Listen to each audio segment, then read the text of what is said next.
ของเขาเป็นเมื่อวันของเฮาเป็นเมื่อคืนของเฮาเป็นเมื่อคืนของเขาก็เป็นเมื่อวันนะสลับเปลี่ยนก็คงจะอธิษฐานคนละเวลาอธิษฐานเข้าพรรษาในวันนี้มีบางผู้บางท่านว่าปวารณาเข้าพรรษา ซึ่งใจคำพิษว่าปวารณาเข้าพรรษาอันจริงเป็นอธิษฐานเข้าพรรษาปวารณาแปลว่าบอกกล่าวนะขอให้โอกาสขออย่างเช่นศรัทธายื่นโอกาสให้กับตุเจ้าให้ได้ขออยากขอปัจจัยสีนะขออาหารบิณฑบาตขอจีวรเครื่องนุ่งห่มขอที่อยู่อาศัยขอยารักษาโรคเนี่ยศรัทธาท่านใดเป็นผู้บอกไว้นะภาษาพระเป็นห้องปวารณา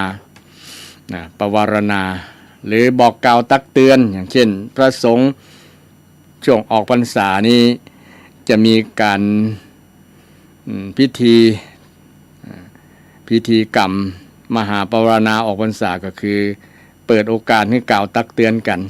ช่วงที่อยู่ในพรรษามีเรื่องราวอย่างต่างๆที่มันคัดข้องหมองใจมันบ่เปิงอกบ่เปิงใจบ่ม่วนใจอยู่ด้วยกันแล้วอึดอัดคัดเคืองก็เปิดโอกาสให้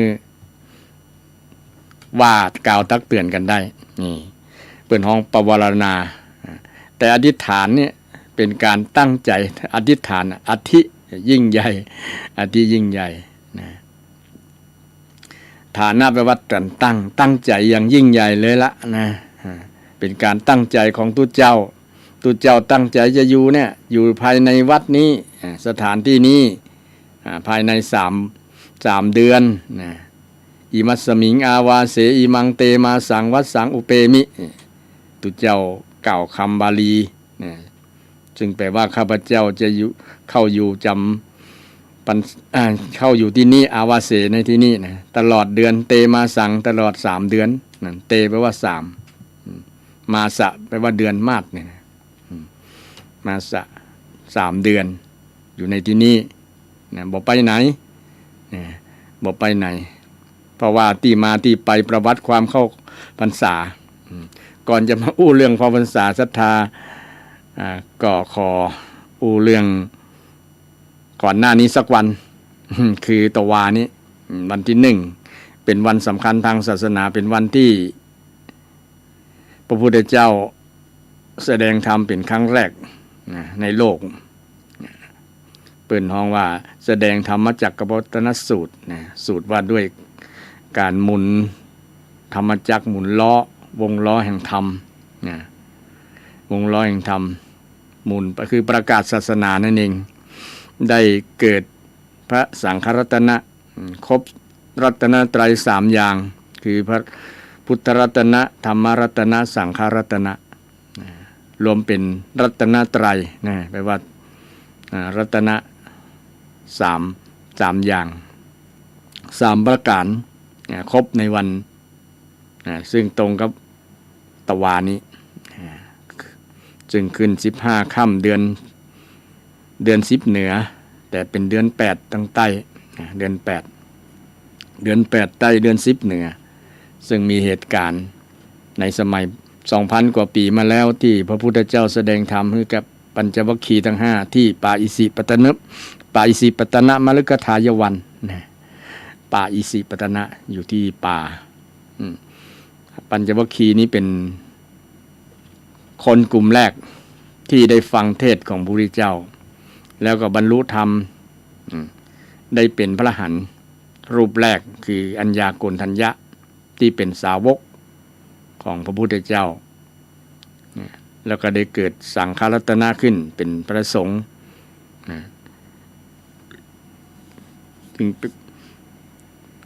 ซึ่งในวันนั้นพระพุทธเจ้าแสดงธรรมมาจากกัปปวัตตนสูตรซึ่งมีความหมายสำคัญมากๆเลยนะเป็นธรรมที่นำไปประพฤติปฏิบัติได้นะซึ่งหัวใจสำคัญก็คืออริยสัจ 4นะอริยสัจ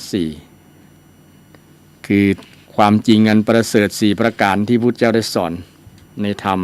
มาจากกัปปวัตตนสูตรนะ กัปปวัตตนสูตรซึ่งเป็นสูตรที่ ประสูตรแรกที่พระองค์ได้แสดงธรรมซึ่งก็เกิดสังฆรัตนะขึ้นซึ่งเป็นความภาคภูมิใจของชาวพุทธทั่วโลกถ้าบ่มีวันนั้นก็บ่มีวันนี้เพราะว่าพระองค์ทรงตรัสรู้แล้วมีความรู้ที่พระองค์ได้ตรัสรู้นั้นมันสุขุมคัมภีรภาพมันลึกซึ้งมันเป็นสิ่งที่จะอธิบายให้คนได้เข้าใจลำบากเพราะโดยเฉพาะเป็นนามธรรมธรรมะที่พระเจ้าได้ตรัสรู้นั้นมันพระองค์ก็คงกึดนักอยู่พอสมควรละ ว่าจะเตนถึงฝ่ายฟังที่เขาที่เช่าเข้าใจแต่ด้วยมีพรหมสหบดีพรหมพรหมในที่นี้ในความหมายหนึ่งก็คือเมตตากรุณาที่มีอยู่ในหทัยในพระทัยของพระองค์คือกรุณาธรรม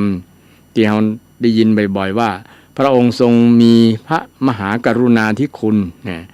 พระมหากรุณาธิคุณภาษาไทยก็คือความเอ็นดูการุณการุณเอ็นดูนี่แหละสงสารหมู่มนุษย์ทั้งหลายชาวโลกทั้งหลายที่กำลังมีปัญหามีความทุกข์เนี่ยพระองค์ก็เลยได้มีกรุณาธรรมที่ทำที่ยิ่งกว่าเมตตาด้วยซ้ำคือจะช่วยให้คนได้พ้นจากทุกข์เนี่ยเป็นกรุณาธรรมหารคนที่มีปัญหามีความทุกข์มีความโศกความล่ำไรลำพันธ์ความคือบรรดา ความทุกข์ทั้งหลายเนี่ยที่มาครอบงำชีวิตของคนเนี่ยพระองค์อยากจะจี้หันและก็มีวิธีปฏิบัติที่จะให้พ้นจากทุกข์นั้นจะได้ในธรรมวินัยในธรรมะของพระองค์เนี่ยธรรมะที่พระองค์ได้แสดงในธรรมจักรกับวัตนสูตรเนี่ยเป็นแนวทางที่จะไปสู่การหลุดพ้นจากความทุกข์คือมรรคมีองค์8ในอริยสัจ4ประการมีทุกข์สมุทัยนิโรธมรรคทุกข์สมุทัยนิโรธมรรคแต่ก็คงคุ้นเคยหูศรัทธาท่านผู้ฟังทั้งหลายอริยสัจ4บางคนก็เคยเรียนตั้งแต่สมัยเป็นละอ่อนแล้วอยู่ในโรงเรียนครูก็ให้ท่องอริยสัจ4มี4อย่างแต่บางครั้งท่องไปนะมันบ่เข้าใจเนาะ เพราะมันเป็นนามธรรมต้องคุ้นเคยต้องต้องมันฟังต้องมันสะสมสุตตะสุตตะคือการฟังการศึกษาการพิจารณาวิจัยธรรมการใช้โยนิโสมนสิการในการฟังธรรมถึงจะเกิดความเข้าใจเกิดสัมมาทิฏฐิเกิดสัมมาทิฏฐิคือความเข้าใจธรรมคำสอนของพระพุทธเจ้าใครที่สามารถเข้าใจธรรมคำสอนของพระเจ้าคนนั้นก็ถือว่าได้ประโยชน์จากการนับถือศาสนาเพราะว่าเมื่อเข้าใจแล้วก็นำไปปฏิบัติถูกต้องว่าเอามีปัญหานี้จะได้นำธรรมะข้อไหนไปประพฤติปฏิบัติเพื่อให้หลุดพ้นจากปัญหาหลุดพ้นจากความทุกข์นั้นพระองค์ก็ได้แยกแยะแจกแจงธรรมะ 84,000 ข้อเนี่ยแต่ละคนก็นำธรรมะแต่ละข้อมันแล้วแต่อุปนิสัยแล้วแต่จริตว่าจริตความประพฤติของไผ่ของมันบ่เหมือนกันบางคนก็มีราคะจริตโทสะจริตโมหะจริตนักน้อยกว่ากันมันก็เลยเป็นความแตกต่างผู้ที่จะนำธรรมะของพระพุทธเจ้าไปใช้แต่รวมลงแล้วก็อยู่ในมรรคมีองค์8นั่นแหละมรรคมีองค์8มรรคมีองค์8ที่จะ เป็นหลักใหญ่ในการดำเนินชีวิตในการที่จะนำธรรมะของพระพุทธเจ้าไปใช้ซึ่งในธรรมจักรกับวัตนสูตรนั้นพระองค์แสดงที่ป่าอิสิปตนมฤคทายวันแสดงแก่พระปัจจวัคคีย์5 คน5 รูป5 รูปที่เป็นผู้ที่ฟังครั้งแรกบุคคลที่เข้าใจเป็นคนแรกก็คืออัญญาโกณทัญญะที่พระองค์ได้เปล่งอุทานว่าอัญญาสิวัตโพโกณทัญโยอัญญาสิวัตโพโกณทัญโยถ้าไผ่ท่องธรรมจักรได้เนาะจะมีนั่น อัญญาโกณทัญญะรู้แล้วเนาะนะอัญญาสิเนี่ยแปลว่ารู้แล้วเนาะนะอัญญาแปลว่ารู้แล้วเนาะรู้แล้วเนาะนะรู้แล้วเนาะนะอุปเปงอุทานนะพระองค์ก็มี ถ้าเป็นคนบ้านก็มีความสุขกว่าคนที่ โอ้คือคนอื่นฟังแล้วคนนั้นเข้าใจเนี่ยคนนั้นเข้าใจเพราะว่าธรรมะมันเป็นของลึกซึ้งอย่างที่ว่าเราต้องหมั่นฟังบ่อยๆถึงจะเข้าใจนะถ้าฟังตัวเดียวยากนะยากเพราะว่ามันเป็นธรรมยิ่งธรรมลึกซึ้งที่เป็นห้องอภิธรรมนะอภิธรรมธรรมอย่างยิ่งธรรมลึกซึ้งอย่างมากนะต้องใช้การ การฟังอย่างมีสมาธินะและการใช้วิจารณญาณการใช้โยนิโสมนสิการกระทำไว้โดยแยบคายนะแยบคายแยบยลถึงจะเข้าใจธรรมคำสอนของพระพุทธเจ้านะพระพุทธเจ้าก็ได้นำหลักธรรมคำสอนซึ่งฮ้องว่าเป็นทางสายกลางมัชฌิมาปฏิปทาก่อนหน้านี้มันมีทางสองทางคือทางขวากับซ้าย หรือว่าสุดตรงสองด้านนะทางสุดตรงสองด้านที่คนนำไปใช้ในการดำเนินชีวิตเนี่ยมันบ่ถูกพระเจ้ามันบ่ถูกบ่ต้องดำเนินตามมรรคมีองค์8มัชฌิมปฏิปทาต่ออันถึงจะหลุดพ้นจากความทุกข์ได้ทางสองทางที่ว่านั้นมี1กามสุขันลิกานิโยคกามสุขันลิกานิโยคซึ่งเป็นทางที่คนที่มกมุ่นหลงไหลยึดมั่นถือมั่นในเรื่องกามคุณกามคุณถึงวันนี้ก็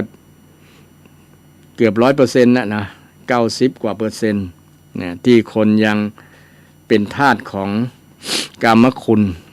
บ่ว่าจะเป็นของสิ่งสวยๆงามๆที่เฮาหันเนี่ย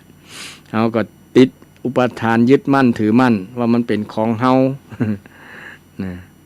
เมื่อมันยึดมั่นถือมั่นแล้วก็มันจะพ้นจากทุกข์ยากลำบากนะในเรื่องรูปรสนะเรื่องรูปเสียงนะเสียงยึดมั่นใน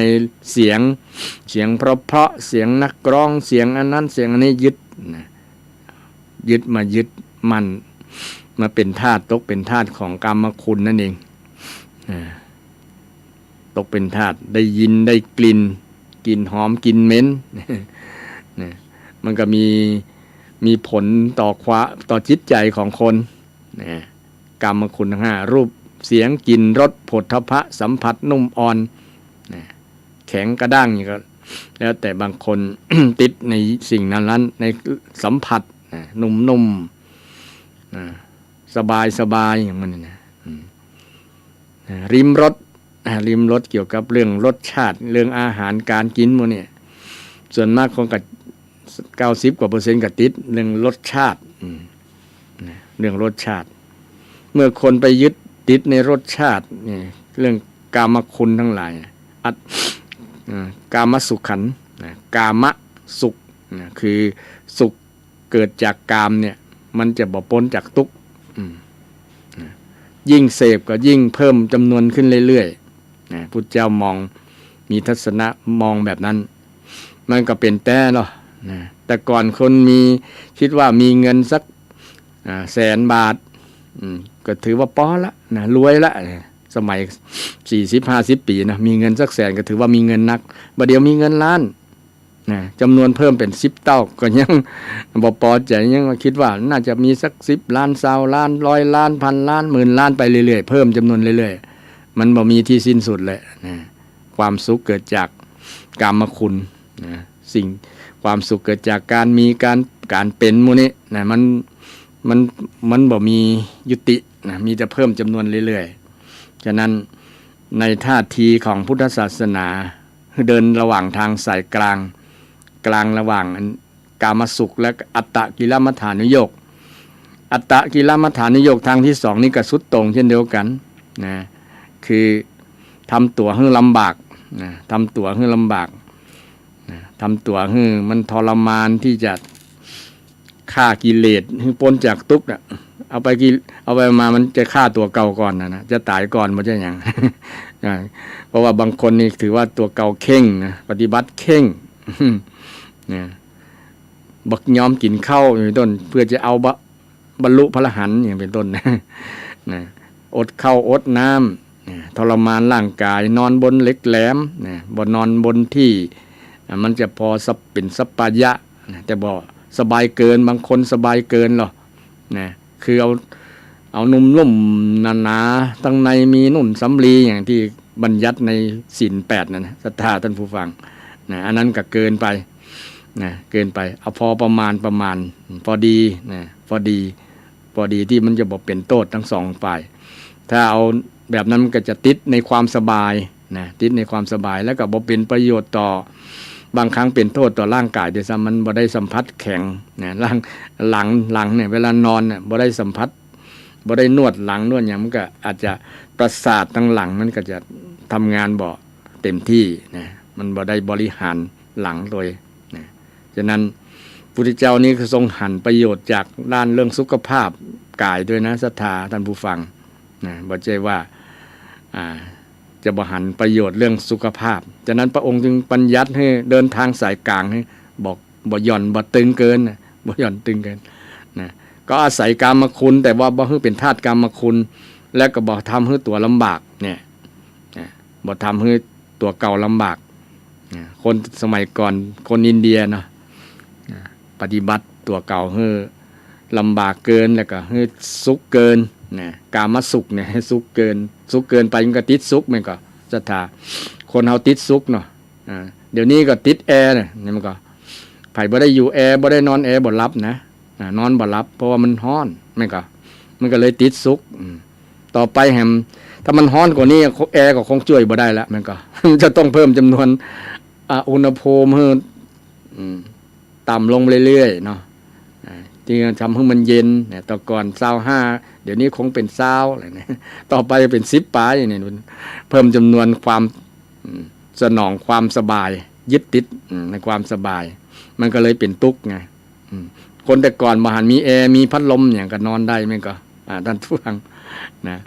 บ่มีแอร์บ่มีหยังก็นอนได้นะนอนได้นอนตามธรรมชาติเนี่ยขอให้แปลงบ้านให้มันอากาศมันโล่งมันถ่ายเทได้สะดวกเนี่ยเปิ้นว่าแปลงบ้านทำบ้านให้ถูกโงเห้งฮงจุ้ยเนาะถูกฮงจุ้ยลมมันถ่ายเทสะดวกแปลงห้องน้ำห้องท่าก็ต้องมีทิศทางที่จะแปลง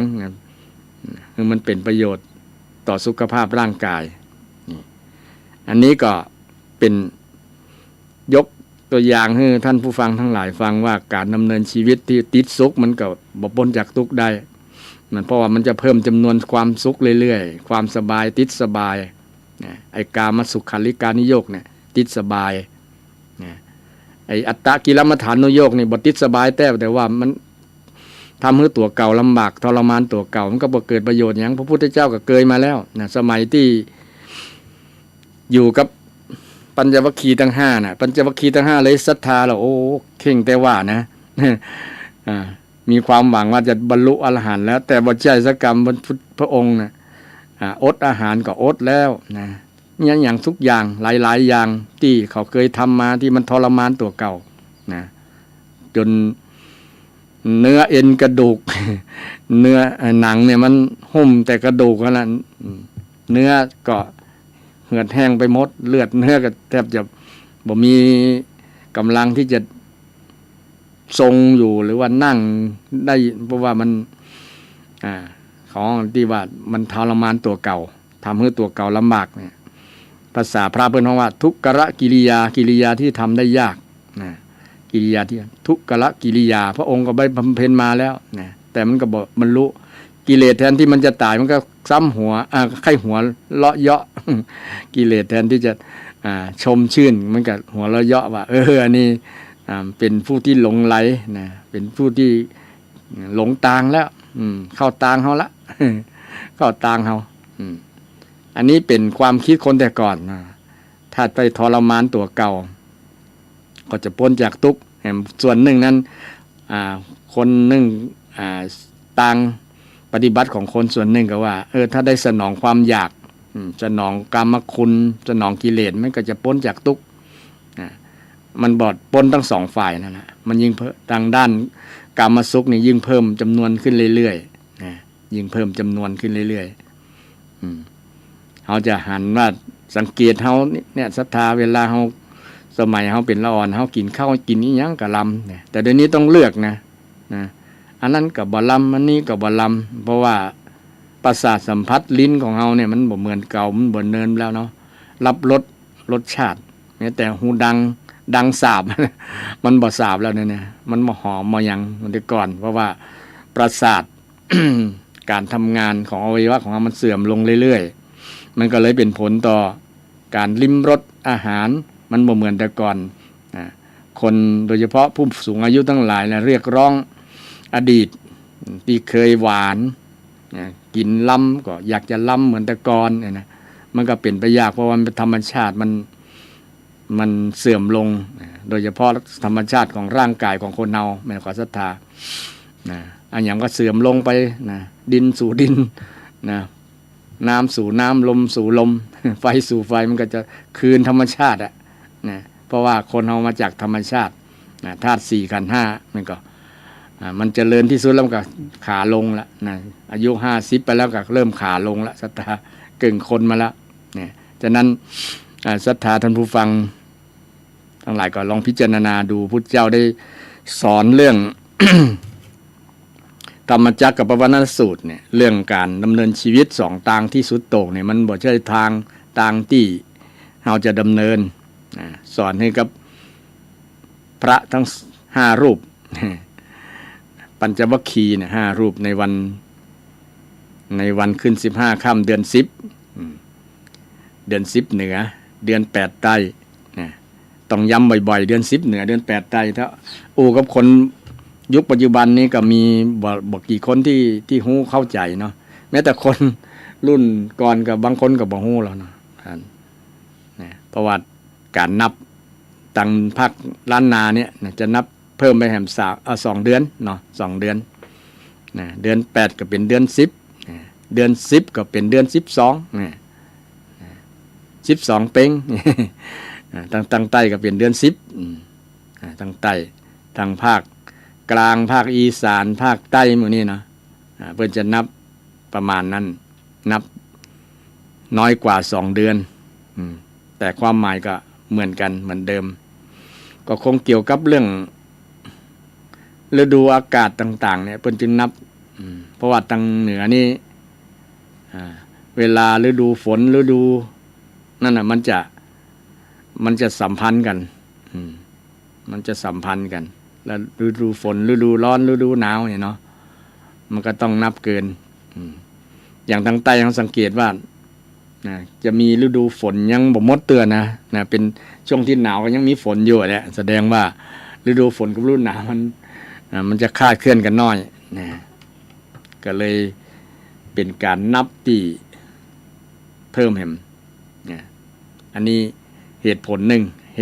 นั้นเหตุผลหลายๆเหตุผลก็คงจะมีมาเกี่ยวกับเรื่องการนับเกี่ยวกับเรื่องการนับที่เสียภาษีคนแต่ก่อนนะ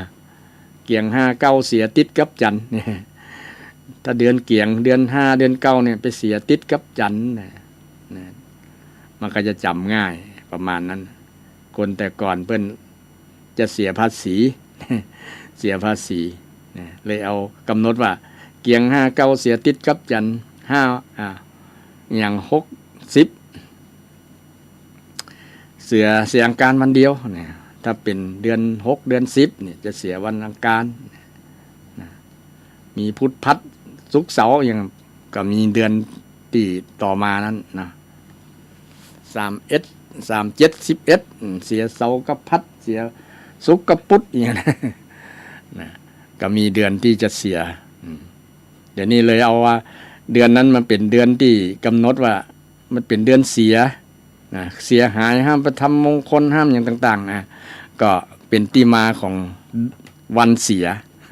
วันเสียตัวอันนี้เกี่ยวกับเรื่องวันเรื่องเดือนที่นับมันก็มีเหตุมีผลมีที่มาที่ไปของการนับของการนับอันนี้ถ้าครูบาอาจารย์ท่านได้ฟังอยู่ก็แย้งได้ นะว่ามันบ่ใจกะมีที่มาที่ไปก็จะขอบพระคุณเป็นอย่างยิ่งนะครับที่ มาให้ความกระจ่างหรือว่าเพิ่มข้อมูลให้เนาะข้อมูลให้ตามที่กระผมได้ศึกษามานะโดยเฉพาะปราชญ์ล้านนาต่างๆก็ได้ฟังได้ศึกษานะเกี่ยวกับการนับการยังต่างๆนะเกี่ยวกับการเวลาก็ได้ศึกษามาพ่องแต่อาจจะบ่ช่ำชองเหมือนครูบาอาจารย์บางท่านบางรูปอาจจะมีความช่ำชองมีความเข้าใจกว่านี้จะมีนักหลายนะก็มาให้ข้อมูลเพิ่มเติมได้นะครับรายการธรรมะเพื่อสืบสานและเพิ่มแรงบันดาลใจจากวัดชัยสถานนะ053-114-332นะ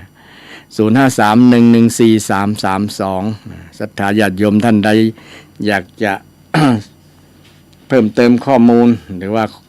ถามยังก็ได้เลยช่วงกำลังจัดรายการบ่ถือว่าเป็นการเสียมารยาทยิ่งเป็นการดีนะเพราะว่าเฮาบ่ปล่อยความสงสัยลอยนวลนะบางครั้งมันกึดบ่ได้นะช่วงที่กึดได้สิได้ฟังแล้วมันกึดได้ออกมาทันทีเนี่ยเดี๋ยวจะลืมเนาะบ่ใช่อย่างเดี๋ยวมันจะลืมนะโทรศัพท์เลยนะเพราะว่าบ่เปิดโอกาสที่โอกาสที่นึกได้แล้วเนี่ยนะนึกได้แล้วศรัทธาก็โทรมาเลยนะเพื่อจะเป็นประโยชน์นะจะเพิ่มจะเติมจะเสริมจะถามจะพุทธาทางอาตมาก็จะวิสัชนาพุทธาวิสัชนาก็ได้มีการร่วมรายการนะในการที่จะคือ ความรู้นะการให้ความรู้เป็นวิทยาทานเนี่ยเป็นบุญเป็นกุศลอย่างสูงอย่างมากเลยทีเดียวท่านผู้ฟังวันนี้ก็ได้อู้เรื่องเกี่ยวกับทางสุดตรงทางสุดตรงทางสองทางที่ได้กล่าวในเบื้องต้นนั้นนะทางแรกก็คือกามสุขาริการนิโยคทางที่สองก็คืออัตตกิลมัฏฐานิโยคเป็นภาษาบาลีเนาะเป็นภาษาไทยจำง่ายๆก็คือติดสุขเนี่ยอันแรกเนาะติดกามนะติดกามคุณนะยึดมั่นในกามคุณนะอันที่สองทางที่สองนี่ก็คือทำตัวให้ลำบากนี่จำง่ายๆไปเลยเนาะทำตัวให้ลำบากทำตัวให้ลำบากอัตตะแปลว่าตัวนะแปลว่าตนกิลมัฏฐานุโยคเนี่ยประกอบตนให้ลำบากฐานุโยคประกอบตัวให้ลำบากลำบากแล้วมันบ่เกิดประโยชน์อะไรอย่างก็มีศรัทธาญาติโยมโทรศัพท์เข้ามาเจริญปอนพระศาสเจ้าสมัยตะกอนอย่างโยมแม่ว่าวันพุธบดีตัดผมน่ะกับบดีตัดทักบดีดำเห็นแม่ไปศึกษาวันพุธเจ้าใหญ่ในโตเพื่ออย่าไปตัดผมเพื่อคนไข้ไปตัดแม่นมีเหตุผลเจริญพรก่อนมันมาโหเนาะแม่เป็นว่าเป็นเจ้าเพิ่นจะไปตัดผมนั่นแหละมันมีเหตุผลมีที่มาเนาะเพิ่นก็เลยบอกห้ามแม่ก็ว่าแม่ก็ไปศึกษาพ่อมันติดจะใดนี่ดีละนะคือคนไผ่ไปปนสมัยตะกอนเพิ่นถือเนาะมีวันอย่างแฮมที่เพิ่นห้ามวันพัดบดีดำวันพัดนี่นะบ่ฮือดำแม่โหล่ะจ้ะเจริญพรวันศีลก็บ่โหเพิ่นจะห้ามครอบแม่มารอีกคนแต่ก่อนเพิ่นว่ากันเนาะเพิ่นมีเหตุมีผลละ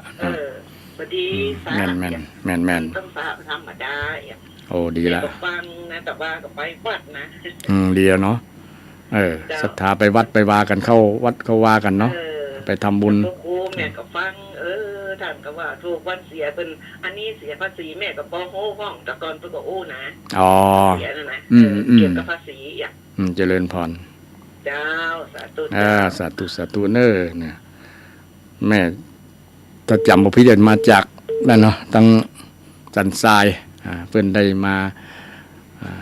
ให้ความรู้การให้ความรู้ถือว่าเป็นการให้บุญบ่ต้องลงทุนบ่ต้องเสี่ยงแต่ให้แล้วมีประโยชน์นะให้ความเข้าใจที่ดีที่ถูกต้องเป็นสัมมาทิฏฐินะบางคนอาจจะบ่เข้าใจอย่างเช่นเกี่ยวกับเรื่องวันนั้นวันนี้เพิ่นห้ามมันก็ต้องมี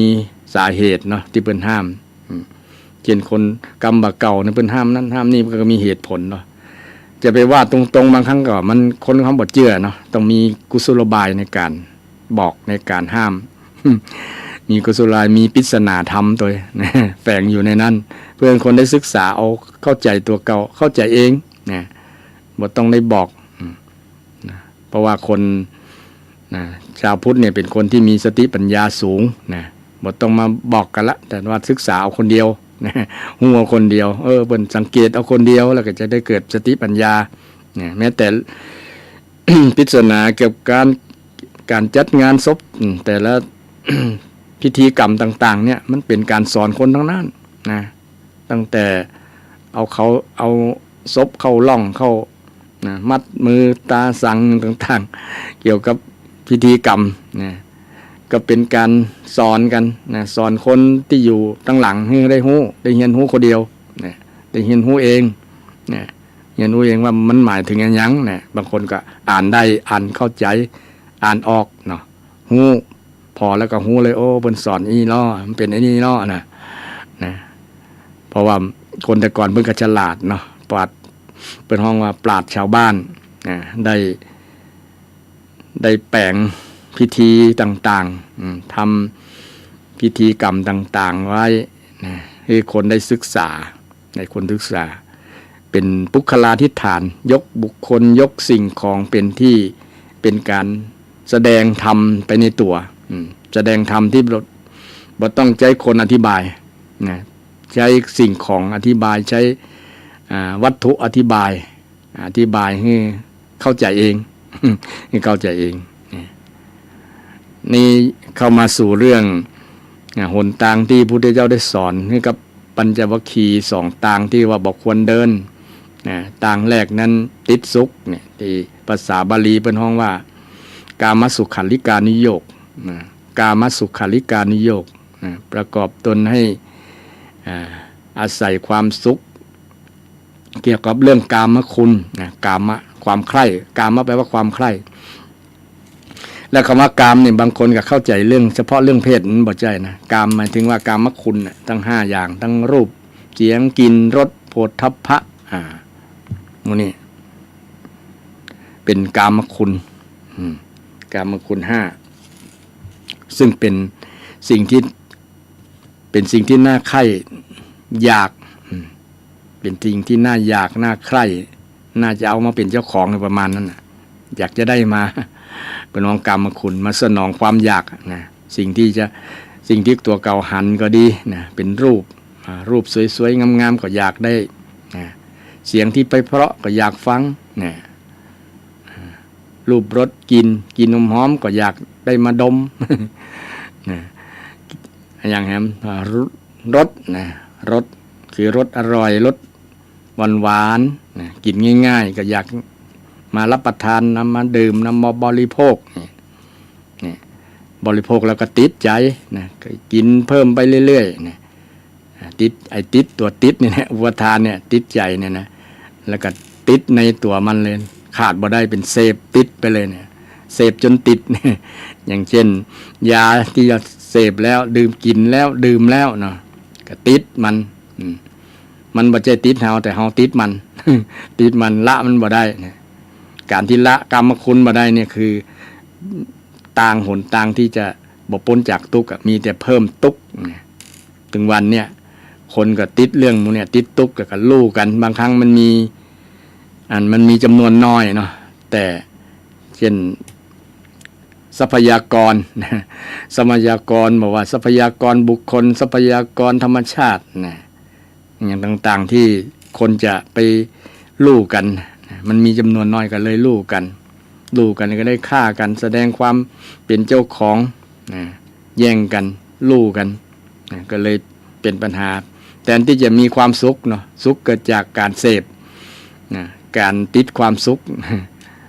มีแล้วแทนที่จะสุขนะเช่นมีเงินมีทองเนี่ยถ้าบ่ได้เอามาบริหารให้มันถูกต้องอย่างคำสอนพระพุทธเจ้าเนี่ยมีปัญหาแม้แต่ลูกหลาน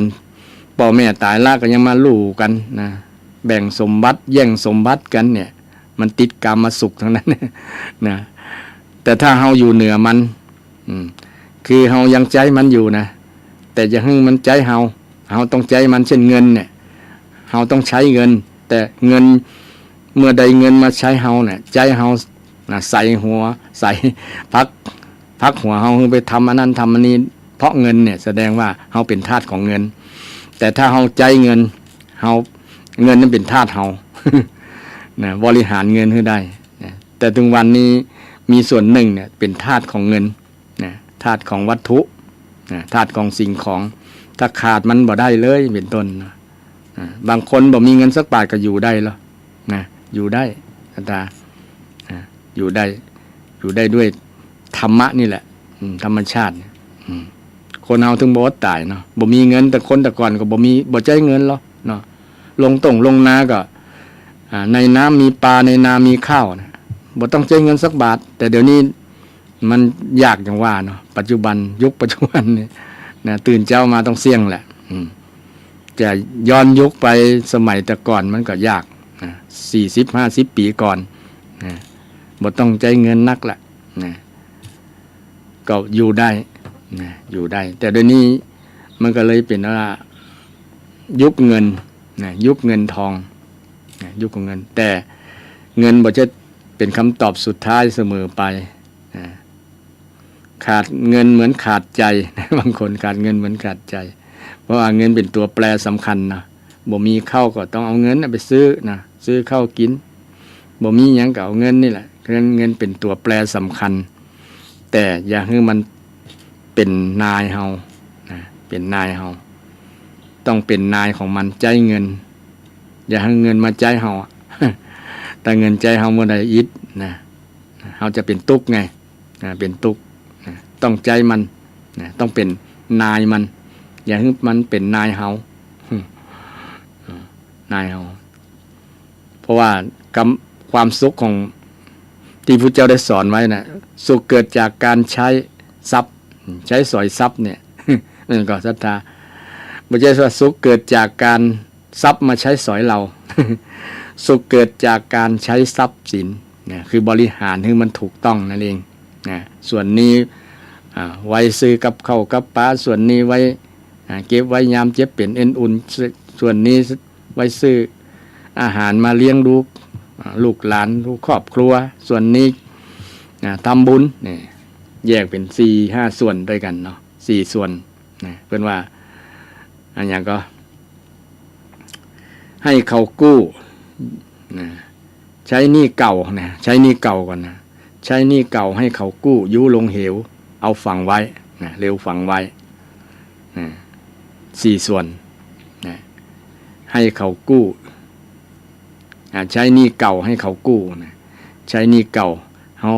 แสดงว่าติดหนี้ไผ่พ่องติดหนี้บุญคุณพ่อแม่ก็เลี้ยงพ่อเลี้ยงแม่เนี่ยชื่อใจหนี้เก่านะใจหนี้คนที่เขาติดหนี้บุญคุณท่านไผ่เลี้ยงดูมาไผ่ที่เคยมีอุปการะคุณกับเขานะเขาก็ตอบแทนนะตอบแทนบุญคุณท่านนะโดยการเลี้ยงดูเช่นลูกหลานเลี้ยงดูพ่อเลี้ยงดูแม่นะได้เงินได้ทองมาเอาเงินมาคือพ่อแม่จะได้ใจได้ซื้อกับข้าวลำได้ซื้อเสื้อผ้าสวยๆเนี่ยเป็นการใช้เงินที่ตามสัดส่วนนะสัดส่วนแต่เดี๋ยวนี้คนส่วนหนึ่งบทใช้ตามสัดส่วนมันก็เลยมีปัญหาเป็นหนี้เป็นสินนะอยากได้เกินตัวขึ้นหันเปิ้นมีบ้านหลังใหญ่ๆก็เอาใหญ่ๆกู้หนี้ยืมสินมาก็เลยเป็นหนี้พลุงพลัง ติดหนี้ติดสินจนตายละก็มีบางคนใจหนี้ใจสินบ่หมดเพราะว่าบ่ฮู้บ่ใจชีวิตแบบพอเพียงแบบสมดุลนะสมดุลคือพอดีกับรายรับรายจ่ายเฮาได้รับมาแต่ใดก็จ่ายไปแต่อันจ่ายไปแต่อันหมายถึงว่าจ่ายตาม4 ส่วนอย่างที่ว่านั่นนะแต่นี้คนบางครั้งไปนักส่วนกินนักนะบางครั้งกินจนเป็นหนี้เป็นสินนะหันเปิ้นกินนั้นล้ำๆก็อยากจะซื้อจะกินโดยนะเอาไปมาก็เป็นหนี้เป็นสินนะบ่พอรายรับตัวเก่าก็เลยมีปัญหาเรื่องหนี้เรื่องสินนะเมื่อมีหนี้มีสินก็เครียดแล้วเนี่ยโอ้จะเอาที่ไหนเจ้าหนี้ก็มาทวงตึงวันเพราะเฮาบ่ได้ บริหารให้มันถูกต้องตั้งแต่แรกมันก็เลยเป็นปัญหาในอนาคตและในปัจจุบัน อนาคตก็ยากลำบากที่จะแก้ไขเพราะว่ามันสร้างอดีตมาบดีมาเป็นผลในปัจจุบันมาเป็นผลในปัจจุบันฉะนั้นเกี่ยวกับธรรมะหลักการในการดำเนินชีวิตพุทธเจ้าก็ได้สอนตั้งแต่ทำในสูตรแรกคือเราธรรมจักรกับปวัตตนสูตรแล้ว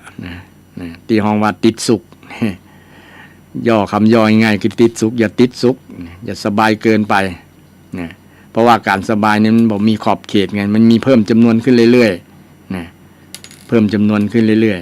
ๆอย่างที่ได้ยกตัวอย่างให้ท่านผู้ฟังทั้งหลายฟังนะมันบ่อิ่มอ่ะไปตัวใจกามคุณเนี่ยมันบ่อิ่มมันบ่เต็มนะมันบ่อิ่มแต่มีอย่างหนึ่งที่อิ่มก็คือธรรมะธรรมะอิ่มทำให้เฮาอิ่มอกอิ่มใจม่วนอกม่วนใจนะยิ่งให้ยิ่งได้เนี่ยไปมีธรรมทานไปมีจิตใจเป็นจาคะธรรมเสียสละปะแบ่งปันจัดสรรทรัพย์สมบัติให้เป็นส่วนนะอย่างศรัทธาญาติโยมตะวานี้นี่ก็จัดทรัพย์ส่วนที่ว่าเอาไว้ทำบุญนะตะวานี้เป็นภาพที่งดงามศรัทธาแต่ละวัดแต่ละบ้านเนาะไปวัดมาวัดกันจึงก็เป็นภาพที่มีความสุขศรัทธาก็ได้เตรียมตั้งแต่วันดาแล้วเนาะแป้งขนมข้าวต้มไปวัดไปวาไปทำบุญเข้าพรรษาบางคนที่มีอายุเป็นผู้สูงวัยแล้วก็ไปรักษาศีลไปนอนวัดนอนวาก็มีบางวัดบางที่บางแห่งเนี่ยก็อนุโมทนาสาธุกับศรัทธาที่ตั้งใจในช่วงเข้าพรรษาในช่วงเข้าพรรษาว่า เรื่องเข้าพรรษาโยงมาถึงเรื่องเข้าพรรษาเรื่องเข้าพรรษาก่อนที่จะย้อนมาเรื่องธรรมะเกี่ยวกับทางสองทางนี้เนาะและจะไปสู่ทางที่3ก็คือมัชฌิมปฏิปทาทางสายกลางนี่ที่พุทธเจ้าได้สอนไว้เรื่องเข้าพรรษาเนาะมันมีประวัติมาสมัยแต่ก่อนนั้นพุทธเจ้าในพระพุทธศาสนานี่ยังบอกเข้าพรรษากันด้วยนะตามอัธยาศัยแล้วเมื่อบวชไปแล้วกับอยากจะไปไหนก็ไปเรื่อยๆนะมีช่วงหนึ่งเมื่อภิกษุมันมีนักแล้วนะก็ช่วงฤดูฝนเนี่ยเตียวไป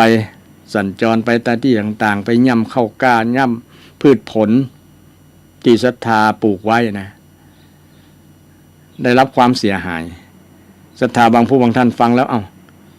ถึงขนาดนั้นเชียวหรือมันเหมือนกับฝูงวัวฝูงควายเลยกะ ที่เวลาเตียวผ่านเดินผ่านพืชผลธัญญาหารทั้งหลายนะมันจะแหลวไปแล้วนะ โดยเฉพาะฝูงวัวฝูงควายเนาะมันมีน้ำหนักนะตีนมันย่ำแล้วกับถึงกับ0,000เลยเด้อนะ ย่ำเข้ากาเนี่ยนะมันย่ำแล้วมีหลุมลึกนะบ่ได้เกิดงอกขึ้นบ่ได้ละถึงจะใหญ่แล้วก็ตามในสมัยนั้นทุกเจ้าก็นักเป็นพัน 1,500 รูปนี่ไงถ้าจำบ่ผิดเนาะเตียวไปไม่ใช่แถวเดียวนะอาจจะ 4-5 แถวลองคิดพิจารณาดูท่านผู้ฟังนะอาตมาสังเกตว่าเวลามีงานปล่อยหลวงเนี่ยนะคนเตียวไปทางเดียวกันเนี่ยนะทางเดียวกันนะมี มีตังที่จะออกทางเดียวกันมีช่องประมาณสักประมาณ1-2 เมตรเนี่ยเนาะสัก 2-3 เมตรเนี่ยบ่เกินนั้นก็หอยเตียวคนเนี่ยมันย่ำจนตี้มันลุบมันแน่นไปเลยนะหญ้าถ้าท่านนั่นตายไปเลย ตายไปเลยสังเกตนะถ้าเวลามีการมีงานปล่อยหลวงปล่อยลามเนี่ยอันนี้ก็คงเช่นเดียวกันสมัยพุทธกาลนะตุเจ้าเพิ่นนักเป็นพันกว่ารูปเตียวไปก็คงจะทำให้พืชพันธุ์ธัญญาหารเสียหายประมาณนั้นอย่างที่เฮาได้หันเวลามีปล่อยหลวงนะ มีคนเตียวไป ทั้งฝุ่นทั้งอย่างสปะนะทำเป็นหน้าหน้าหน้าหนาวเนาะมันแห้งแล้วเหรอเตียวไปกลางตรงกลางนั่นนะที่จอดรถจอดยังเลยนะเตียวย่ำจนดินมันยุบนะดินมันยุบเป็นกองเป็นถ้าเป็นน้ำเนี่ยน้ำจะขังไปเลยนะแม้แต่บะหินนะคนเตียวก็ยังซึกหล่อเลยยังเป็นโม่งเลยนะที่คนสมัยก่อนเป็นเตียวไปเป็นตางเตียวเนาะเนี่ยเวลาคนเตียวไปมันจะเป็นห้อยคน เตียวจนหินบินหินซึกไปเลยหินซึกหล่อทำให้เป็นสัญลักษณ์เป็นสัญลักษณ์ห้อยเตียวนี่อุปมาประไมยคือหันภาพตุเจ้าสมัยก่อนคงจะเป็นลักษณะนั้นนะเตียวไป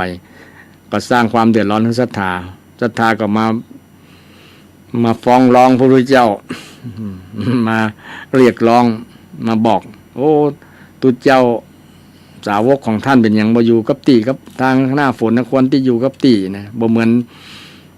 นักบวชอื่นๆเพิ่นยังอยู่กับตีเพิ่นบ่หันไปไหนในช่วงฤดูฝนนะพระพุทธองค์ก็ได้ฟังแล้วก็ห้องตุเจ้าเหล่านั้นมาถา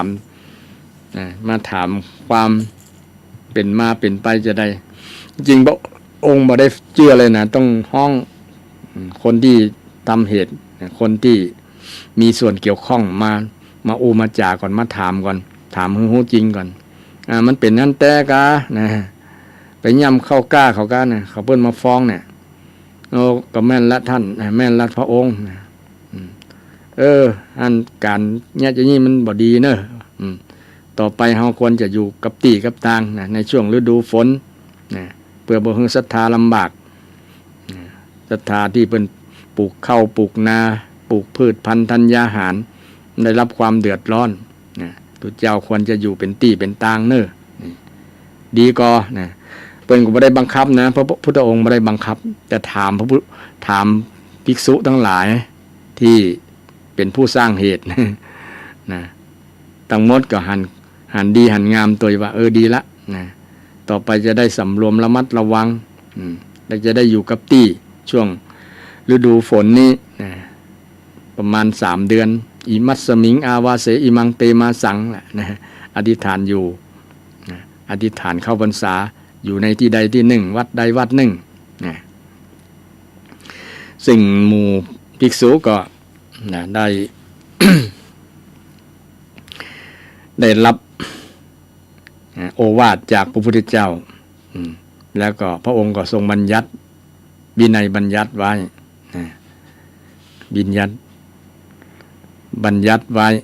ว่าต่อไปภิกษุจ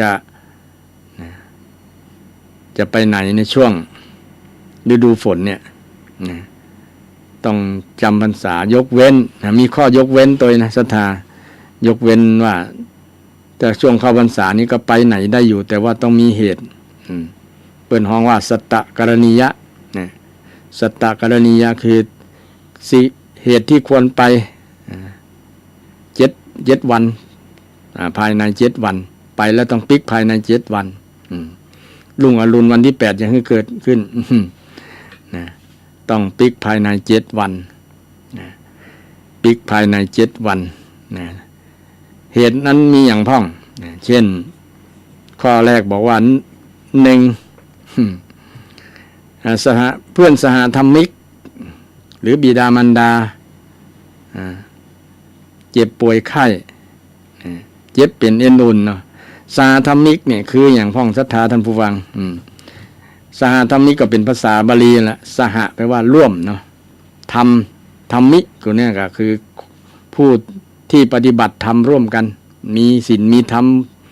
เหมือนกันน่ะก็คือได้แก่ภิกษุภิกษุณีบาศกอุบาสิกาเนี่ยบริษัท4นั่นแหละนะภิกษุภิกษุณีมี2นะมี2สุมาภัยสุมามี2นะแล้วก็นางสิกขมานาแต่เดี๋ยวนี้ก็ได้แก่มีภิกษุแล้วก็มีสามเณรเนี่ยอนุโลมไปโดยเพราะว่าปฏิบัติศีลรักษาศีลใกล้เหมือนกันนะท ปฏิบัติธรรมร่วมกันนะสหธรรมิกแปลว่าผู้ปฏิบัติธรรมร่วมกันนะคืออยู่ร่วมอาวาสอยู่ร่วมสถานที่เดียวกันเมื่อภิกษุก็ดีภิกษุณีก็ดีสามเณรีก็ดีนะสิกขมานาก็ดีนะนางสิกขมานาคือสามเณรดีที่มีใกล้จะเป็นภิกษุณีนะรักษาศีล6 ข้อนะเราเนี่ยถ้าท่านเราเนี่ยนะคนบุคคลเราเนี่ยบทสบายเนี่ยตุเจ้าจะไปดูแลพยาบาลเป็นภิกษุพยาบาลไข้ก็ไปได้7 วันนะเมื่อครบ7 วันแล้วก็ต้องปิกวัดนะปิกวัดอย่าให้เกิน7 วันนะถ้าปิกมาแล้วจะไปใหม่ก็ได้แต่ไปปิกนะบอกให้เกิน7 วันครั้งละ7 วันจะไป2-3 เตื้อก็ได้นะเพื่อให้กำลังใจเพื่อไปรักษาดูแลนะพ่อแม่บ่สบายเนี่ยนะวินัยบัญญัติก็อนุญาตให้นะตุเจ้าได้ทราบข่าวว่าพ่อแม่บ่สบายนะเป็นเจ็บเป็นเอ็นอุ่นนอนเป็นว่านอนติดเตียงเนาะนอนติดเตียงหรือว่าอาการนักอาการสาหัสนี่ก็สามารถที่จะไปดูแลรักษาได้ข้อแรกนะวินัยบัญญัติไว้ฉะนั้นเราจะหันว่าบางครั้งนี่หันพระสงฆ์องค์เจ้าไปดูแลไปป้อนข้าวป้อนข้าวแม่เนี่ยช่วงที่พ่อแม่บ่สบายนะเมื่อหันหน้าลูกหันผ้าเหลืองของลูกแล้วก็เป็นกำลังใจอย่างหนึ่งกับพ่อกับแม่นะพ่อแม่บางคนน้ำตาไหลหันลูกป้อนข้าวให้นะลูกก็ในฐานะเป็นลูกเนาะในฐานะหนึ่งเป็นลูกถึงแม้จะอยู่ในสมณเพศบวชเป็นภิกษุนะเป็นตุเจ้าแต่ก็ทำหน้าที่นั้นเพราะว่าพระองค์ได้ทรงอนุญาตให้นะการอนุญาตพิเศษเนี่ยพระองค์อนุญาตพิเศษกับพ่อกับแม่นี้มีหลายอย่างศรัทธาท่านผู้ฟังเช่นอาหารที่ยังบ่ได้แตะต้องไปบิณฑบาตมาเนี่ยนะอาหารที่ยังบ่ได้ตัวเก่ายังบ่ได้กินบ่ได้ฉันเนี่ยพระองค์อนุญาตให้เลยนะเอาไปให้พ่อให้แม่กินก่อนเลยนะบ่ผิดวินัยนี่เป็นอนุญาตพิเศษกับพ่อกับแม่นักเลยนะการดูแลไข้ก็เช่นเดียวกันนะวินัยพระพุทธองค์ก็อนุญาตหรือว่าบุคคลที่จะแสดงความกตัญญูกตเวทีกับพ่อกับแม่เนี่ยพระองค์สนับสนุนนะเคยมีหรอมีตุเจ้าสมัยพุทธกาลนะเอ็นดูพ่อเอ็นดูแม่เพราะว่าบ่มีไผดูแลก็เอาเข้าเอาน้ำเนี่ยไปเลี้ยงดูนะทีนี้ก็มีกลุ่มตุเจ้ากลุ่มหนึ่งก็หันว่าตุเจ้านี่ทำบ่ถูกก้านะก็ไปฟ้องพุทธเจ้าพุทธเจ้าก็ห้องมาทั้งตุเจ้าที่ไปดูแลพ่อแม่นั่นแหละนะก็เลยประกาศท่ามกลางสงฆ์ว่าดูแล้วพอเตอร์เนี่ยคนที่กันตัญญูกตเวทีเนี่ยพระพุทธองค์ทรงสรรเสริญนะบัณฑิตทรงสรรเสริญนะบัณฑิตสรรเสริญยกย่องสรรเสริญคนที่มีความกตัญญูกตเวทีแม้แต่บวชแล้วก็สามารถที่จะดูแลพ่อแม่ได้ไม่ผิดวินัยนะฉะนั้นท่านผู้ฟังทั้งหลายนะทหารตุเจ้าดูแลพ่อดูแลแม่นะก่อนโมทนาสาธุได้บุญศรัทธานะบางคนไปสังเกตว่าตุเจ้าตัวนี้ได้รับทานมาแล้วนะนะเก็บสังฆทานให้กับพ่อกับแม่คืออาจจะบ่ชอบอย่างประมาณนั้นนะอาจจะไขว่หรืออาจจะอยากจะได้กับบ่ฮู้นะอยากจะได้ของตุเจ้าเป็นไปฮืดป้องฮือแม่เนี่ยบ่ผิดนะศรัทธานะบ่ผิดเปิ้นได้รับกิจนิมนต์อย่างต่างๆนะเอาไปห้องป้อฮือแม่เนี่ยหลักการนี้พระองค์ได้ทรงอันสรรเสริญนะอนุโมทนาสาธุนะก็มีหลายๆรูปหลายๆต้นครูบาอาจารย์เนาะเปิ้นมาบวชแล้วแต่พ่อแม่บ่มีไผดูแลท่านเป็นคนดีลูกคนเดียวเนี่ยท่านรูปนั้นก็นึกถึงพ่อบางครั้งเอามาดูแลที่วัดบางครั้งก็เกรงใจศรัทธากวดศรัทธาจะเล่าจะยังก็มีบางคนบางรูปนะก็มีก็ ยังดูแลบ่ห่างสายตาอยู่นะจะซึกไปกับบ่ซึกเพราะว่ามีความตั้งใจนะตั้งใจอยากจะอยู่ในผ้าเหลืองเพราะว่าการอยู่บำเพ็ญสมณธรรมเป็นพระสงฆ์องค์เจ้าเนี่ยมันจะบรรลุธรรมได้ง่ายกว่าเป็นฆราวาสนะมันจะสร้างบารมีได้นักกว่านะสร้างบารมีได้นักกว่าก็เลยมันบ่ผิดบทบัญญัติของพระพุทธเจ้าของพระวินัยบัญญัติแล้วนะก็ยังทำได้อยู่แล้วก็เป็นสิ่งที่ดีฉะนั้นก็มีบางคนบอกเข้าใจ บางคนบอกเข้าใจอันนี้เรื่องข้อยกเว้นนะข้อยกเว้นบางอย่างวินัยอนุญาตให้ตะกี้เรื่องนะคนตุเจ้าเข้าพรรษาแล้วจะไปที่อื่นได้ก็ตอบว่าไปได้แต่ต้องปิกภายใน7 วันนะปิกภายใน7 วันก็มีเหตุอยู่4หัวข้อด้วยกันนะที่ตุเจ้าไปไหนแล้วต้องปิกภายใน7 วันนะใน4หัวข้อแรกก็ที่ว่าเพื่อนสหธรรมิกและพ่อแม่เนี่ยบ่สบายเพื่อนสหธรรมิกมีภิกษุภิกษุณีนางสิกขามานาสามเณรีสามเณรหมดนี่นะบ่อยบ่สบายอยู่คนละวัดอยู่คนละจังหวัดก็ตามที่เป็นญาติอย่างกันเนาะมักคุ้นกันรู้คุ้นเคยกันเมื่อได้ทราบข่าวก็ไปนะดูแลไปให้กำลังใจอย่างศรัทธามีญาติบ่สบายนั่นแหละไปเยี่ยมไข้นะเนาะเหมือนกันนะไปเยี่ยมไข้อาตมานี่ก็เช่นเดียวกันนะได้ยินศรัทธาคนนั้นป่วยบ่สบายอย่างต่างๆบ่ใช่เฉพาะพ่อแม่ก็ไปเยี่ยมตลอดนะไปเยี่ยมตลอดนะไปเยี่ยม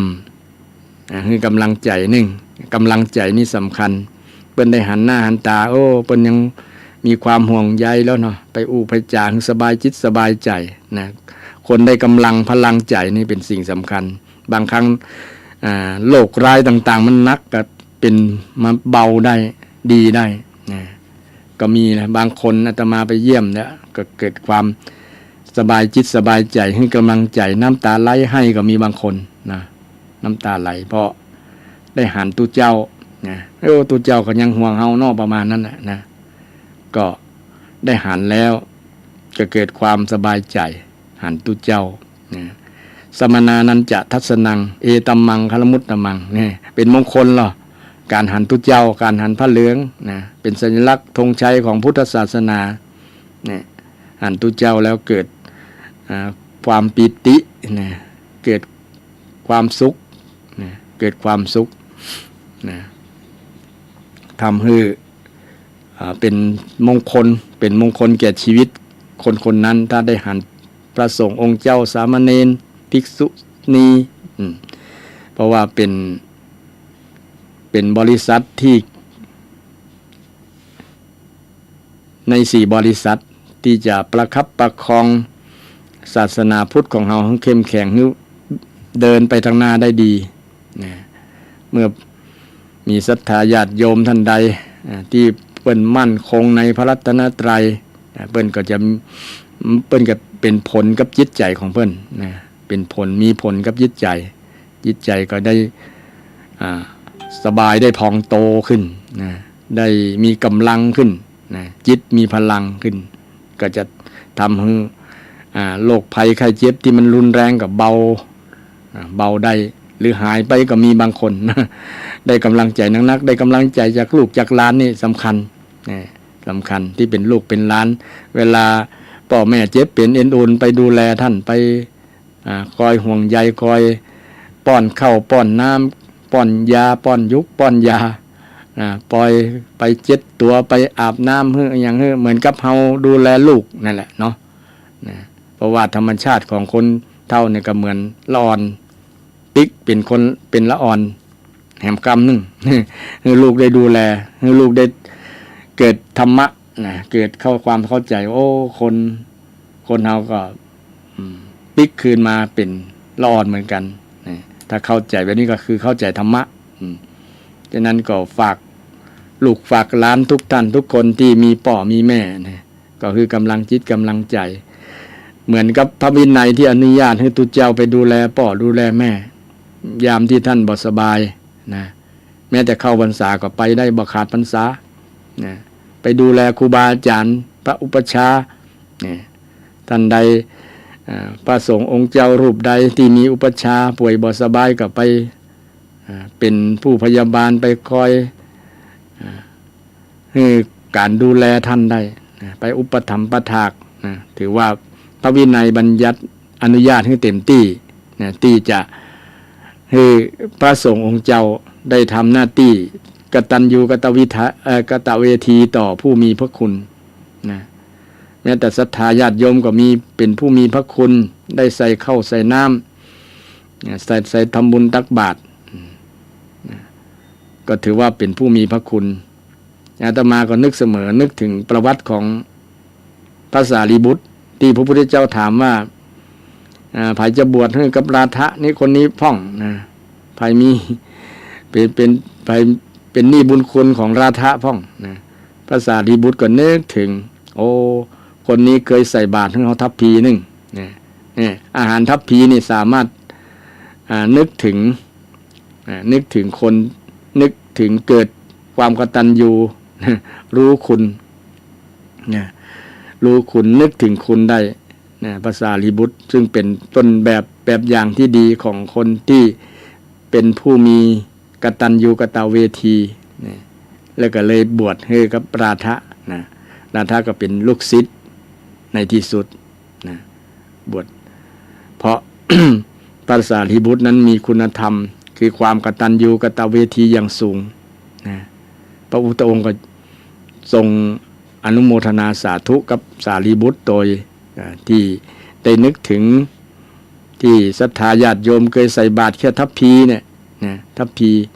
แค่ปากเดียว ภาษาเมืองครับปากเดียวเนาะนึกถึงอาตมาก็นึกถึงนั่นแหละเวลาไปกุมบาตรไปยังบาตรนะนึกถึงศรัทธาที่ใส่บาตรให้ตลอด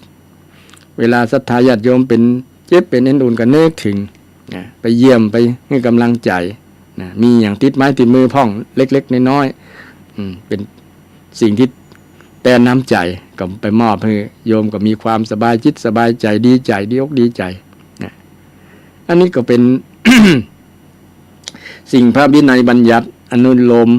นุญาตให้กับตุเจ้าศรัทธาท่านผู้ฟังนี่เป็นข้อหนึ่งที่ช่วงที่เข้าพรรษาเนี่ยนะตุเจ้าสามารถไปไหนได้แต่ต้องปิกภายใน7 วันนี่ศรัทธาก็เคยได้ยินเนาะว่าตุเจ้าช่วงเข้าพรรษาเนี่ยจะไปไหนถ้าบ่มีเหตุนี้ขาดพรรษาต้องอยู่กับวัดจำอยู่กับที่อธิษฐานอยู่วัดไหนก็ต้องอยู่วัดนั้นตลอดแต่ยกเว้นมีเหตุ4 อย่างที่ว่าอย่างที่1คือเพื่อนสหธรรมิกและพ่อแม่มารดาบิดานี่แหละบ่สบายไปดูแล2ข้อที่2นี้คือเพื่อนสหธรรมิกใครศึกอยากจะศึกขาลาเพศได้ข่าวว่าตนนั้นเปิ้นอยู่ผ้าเหลืองร้อนละผ้าเหลืองร้อนอยากจะศึกเนี่ยเฮาไปห้ามได้นะอย่าฟังศึกเตอะนะมันพดพรรษาก่อนอย่าได้ก็อย่าศึกเตอะนะขอร้องเตอะนี่ถ้าตุเจ้าตนนั้นทราบข่าวแล้วตนใดทราบข่าวแล้วอย่างอาตมาทราบข่าวตุเจ้าตนใดที่เคยฮู้จักมักคุ้นกันว่าคนนั้นใครศึกภายในพรรษาเนี่ยนะภายในพรรษาเพิ่นถือแล้วคนที่ศึกภายในพรรษาเนาะศรัทธาบ่พดพรรษาสกรรมบ่ได้พรรษาบ่ได้กฐินผ้าป่าบ่รับกฐินผ้าป่าเนี่ยไปศึกก่อนบ่เป็นมงคลภายฮู้ข่าวก็บ่เอาเป็นคู่สามีละบ่เป็นคู่ครองละ เพราะว่าขนาดกันนี้ก็ยังใจบ่อดบ่ทนจะไปดูแลเป็นคู่ครองชีวิตเนี่ยต้องใช้ระยะเมินก็ยิ่งจะทนมาได้นะ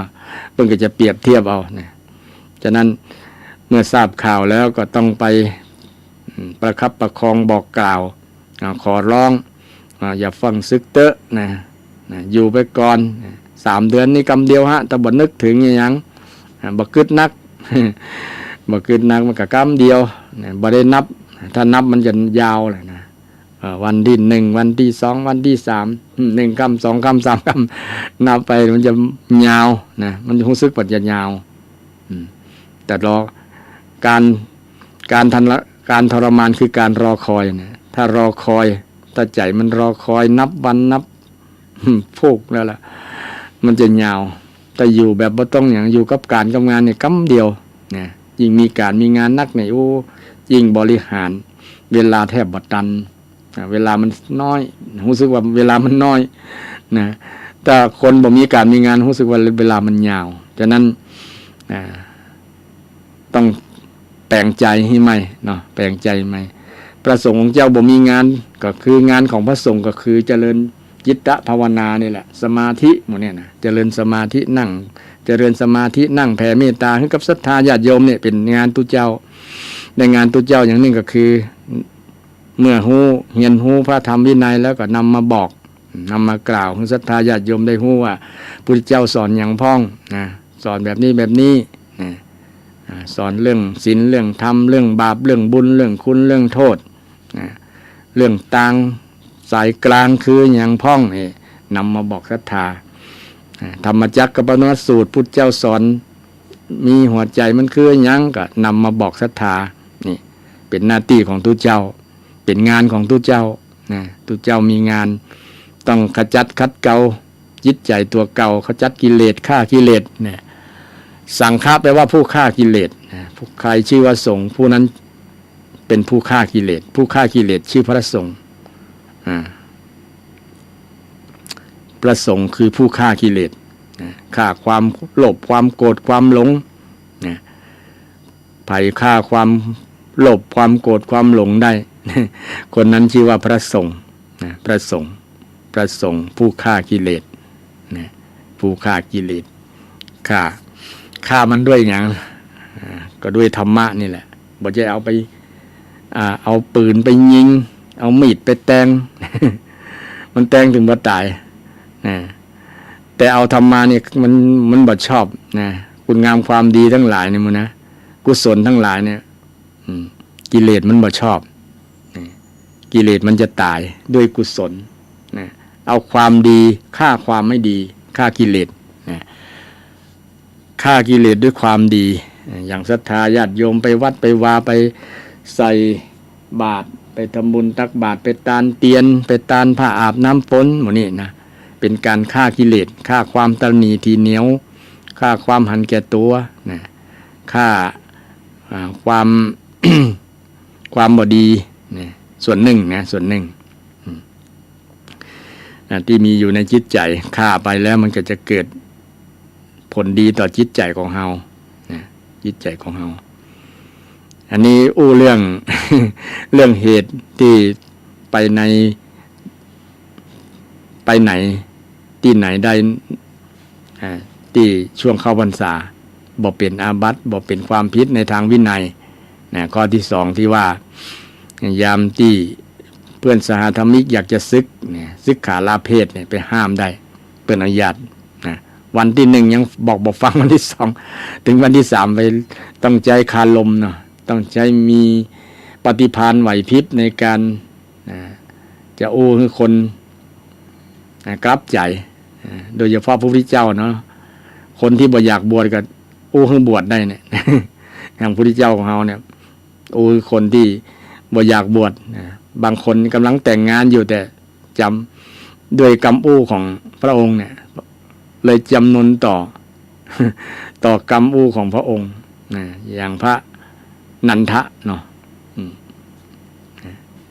กำลังจะแต่งงานอยู่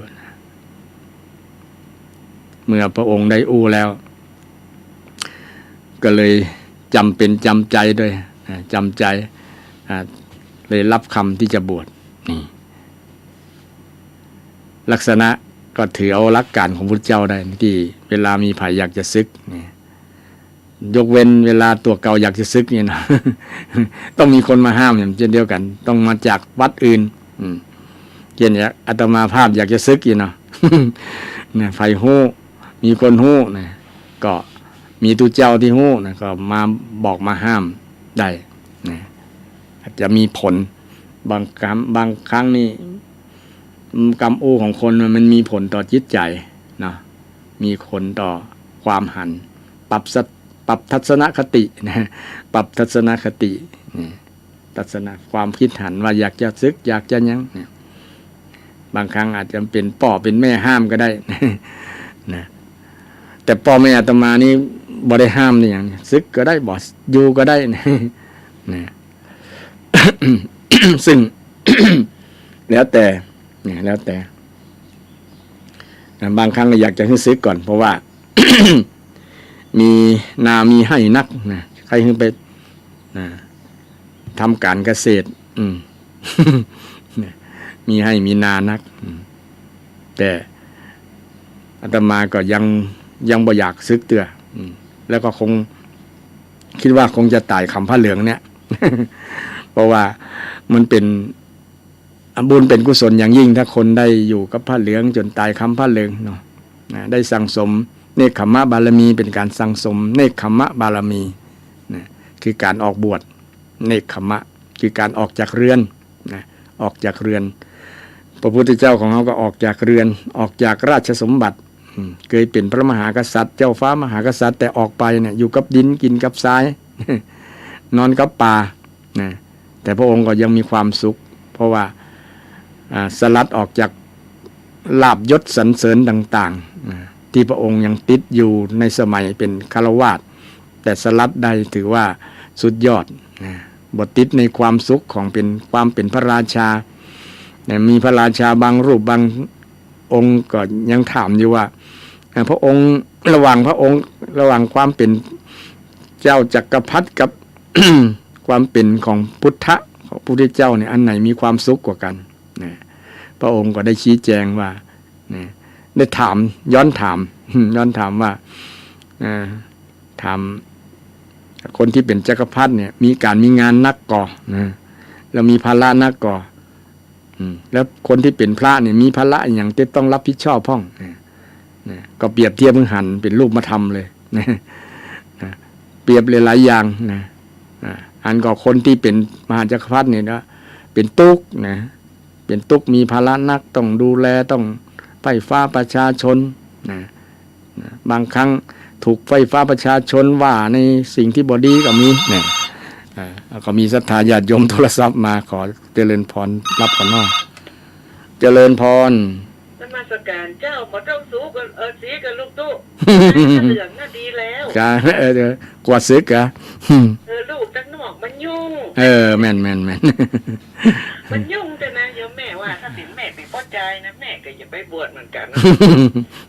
มันมีตัวความตัณหาอย่างว่ากรรมตัณหาไม่ใช่ว่าตัณหาเรื่องกรรมนะว่าทันซื้อหวยว่านั้นหมอนั้นอย่างอันนี้อ่ะจ้ะดีละอยู่อย่างอันอ่ะเจริญพรมีคนเนี่ยอยู่ก็เป็นเนี่ยมีแม่มาห้ามคนแล้วน่ะเนาะดีแล้วนะเป็นสิงนะแม่อยู่ในเหลืองพระเจ้าเดียวก็แม่นเขียมแต่ละบางวันนี่มาเสาะหาทั้งบัดอาตมาไปนะแม่บ้านแม่เขามี2ตัวน่ะลูกพะเยาเพิ่งมาอยู่โอ้น่ะเป็นปัญหาเนอะตัวเจ้าเขียมมาเดียวนะเขียมมันยกเพิ่นได้52เพิ่นมาซื้อละจ้ะดีแล้วอนุโมทนาสาธุพ่อครูแล้วหรอโอ้ดีมันเขียมนะลูกรักษาไว้ดีๆนะศรัทธาวัดที่ตุเจ้ามีน้อยมีเขียมมาบนในนักเนาะสาธุเจริญพรนี่เรื่องว่าตุเจ้าจะไปห้ามบ่คือคนที่ใกล้ศึกเนี่ยก็มีแม่โทรมาว่าอย่าไปซึกเน้อเนี่ยลักษณะนี้แหละนะเมื่อหันประโยชน์ของการอยู่เป็นพรหมจรรย์นะประพฤติพรหมจรรย์นะประพฤติอย่างพรหมนะประพฤติอย่างพรหมเนี่ยคือมีเมตตามีกรุณาเนี่ยสังสมนะเมตตาภาวนากรุณาภาวนามุทิตาภาวนาอุเบกขาภาวนาเนี่ยอย่างพรหมละเป็นพรหมละเป็นห้องว่าตนเมตตาเนาะตนเมตตาตัวเจ้าเนี่ยถ้าเจริญเมตตาบ่อยๆนะพิจารณาญาติโยมมีความสุขเน้ออย่าเบียดเบียนกันเน้อนะอย่าได้เบียดเบียนกันอย่าได้มีเวรต่อกันและกันที่เขาแผ่เมตตาเนาะนะสร้างความรู้สึกแบบนี้ก็จะเป็นตนเมตตานะ จงเป็นสุขเป็นสุดเถิดอย่าได้เบียดเบียนซึ่งกันและกันเลยอย่าได้อาฆาตพยาบาทซึ่งกันและกันเลยนี่เป็นตนเมตตาอยากจะเป็นตนเมตตาว่าเมตตานี่มันมีประโยชน์กับจิตใจเฮาศรัทธานะอย่างที่เคยอู้บ่อยๆนะเมตตาเนาะเมตตาตุเจ้านี่บำเพ็ญเมตตามาสั่งสมบารมีเมตตาบารมีนะเมตตาบารมีก็จะเป็นผลดีในการอยู่เป็นสมณเพศเป็นเพศของตุเจ้าเป็นเพศของสมณะ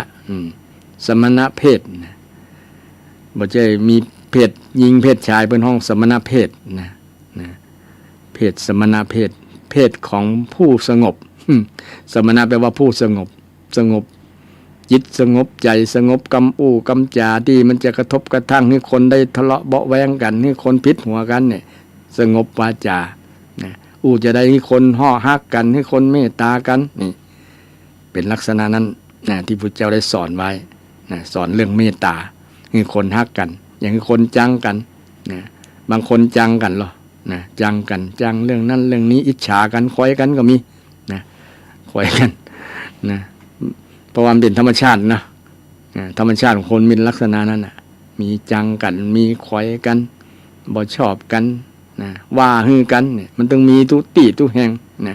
ทั่วโลกบ่ใช่เฉพาะชาวพุทธทั่วโลกแข่งขันแย่งชิงแข่งขันยิงดีชิงเด่นกันมีกันหม้อทุติทุแห่งแต่สิ่งเหล่านั้นเป็นปัญหาเป็นปัญหาจะแก้ด้วยธรรมะของพุทธเจ้านี่แหละแก้ด้วยธรรมะของพุทธเจ้าโดยเฉพาะมัชฌิมาปฏิปทาทางสายกลางธรรมะข้ออื่นๆโดยที่จะเป็นข้อเสริมเช่นเมตตาเนี่ยนะเมตตาภาวนาความฮักเนี่ยพุทธเจ้าบอกว่าแผ่เมตตาบ่มีขอบเขตนะบ่มีขอบเขตกั้นบ่มีสิ่งอย่างมากกั้นทะลุทะลวงโมดเลยบอกว่าคนนั้นจะเป็นคริสต์อิสลามก็แผ่หือโมดบอกว่าคนนั้นจะเป็นญาติก็ตามบอกเป็นญาติก็ตามที่เฮาท่านทั้งหลายเคยคุ้นเคยเวลาแผ่เมตตาสัพเพญาตากาสัพเพอญาตากาสัพเพญาตากาทุกขาปามุญจันตุทุกขาคือพ้นจากทุกข์พ้นจากทุกข์เน้อเนี่ยบอกว่าพ้นจากทุกข์เน้อเนี่ยแสดงว่าจิตใจเฮาอยากจะให้คนที่เป็นญาติก็ตามบ่เป็นญาติก็ตามให้พ้นจากทุกข์คือฮักกันมีเมตตาเป็นพื้นฐานละจังกันมีแต่โทษฮักกันมีแต่ประโยชน์มีแต่ความสุขแต่จังกันมีแต่ความทุกข์บอกว่าที่ไหนคนในครอบครัวสามีภรรยาจังกันเนี่ยลองจังกันพ้องหรอ มีปัญหาแน่นอนตบตีกันบอกเขาลบกันแล้วก็มีหลายตีหรอ บอกเขาลบกันห้องกันยังบอกห้องกันเป็นคนกันแล้วห้องกันเป็นสัตว์ก็มี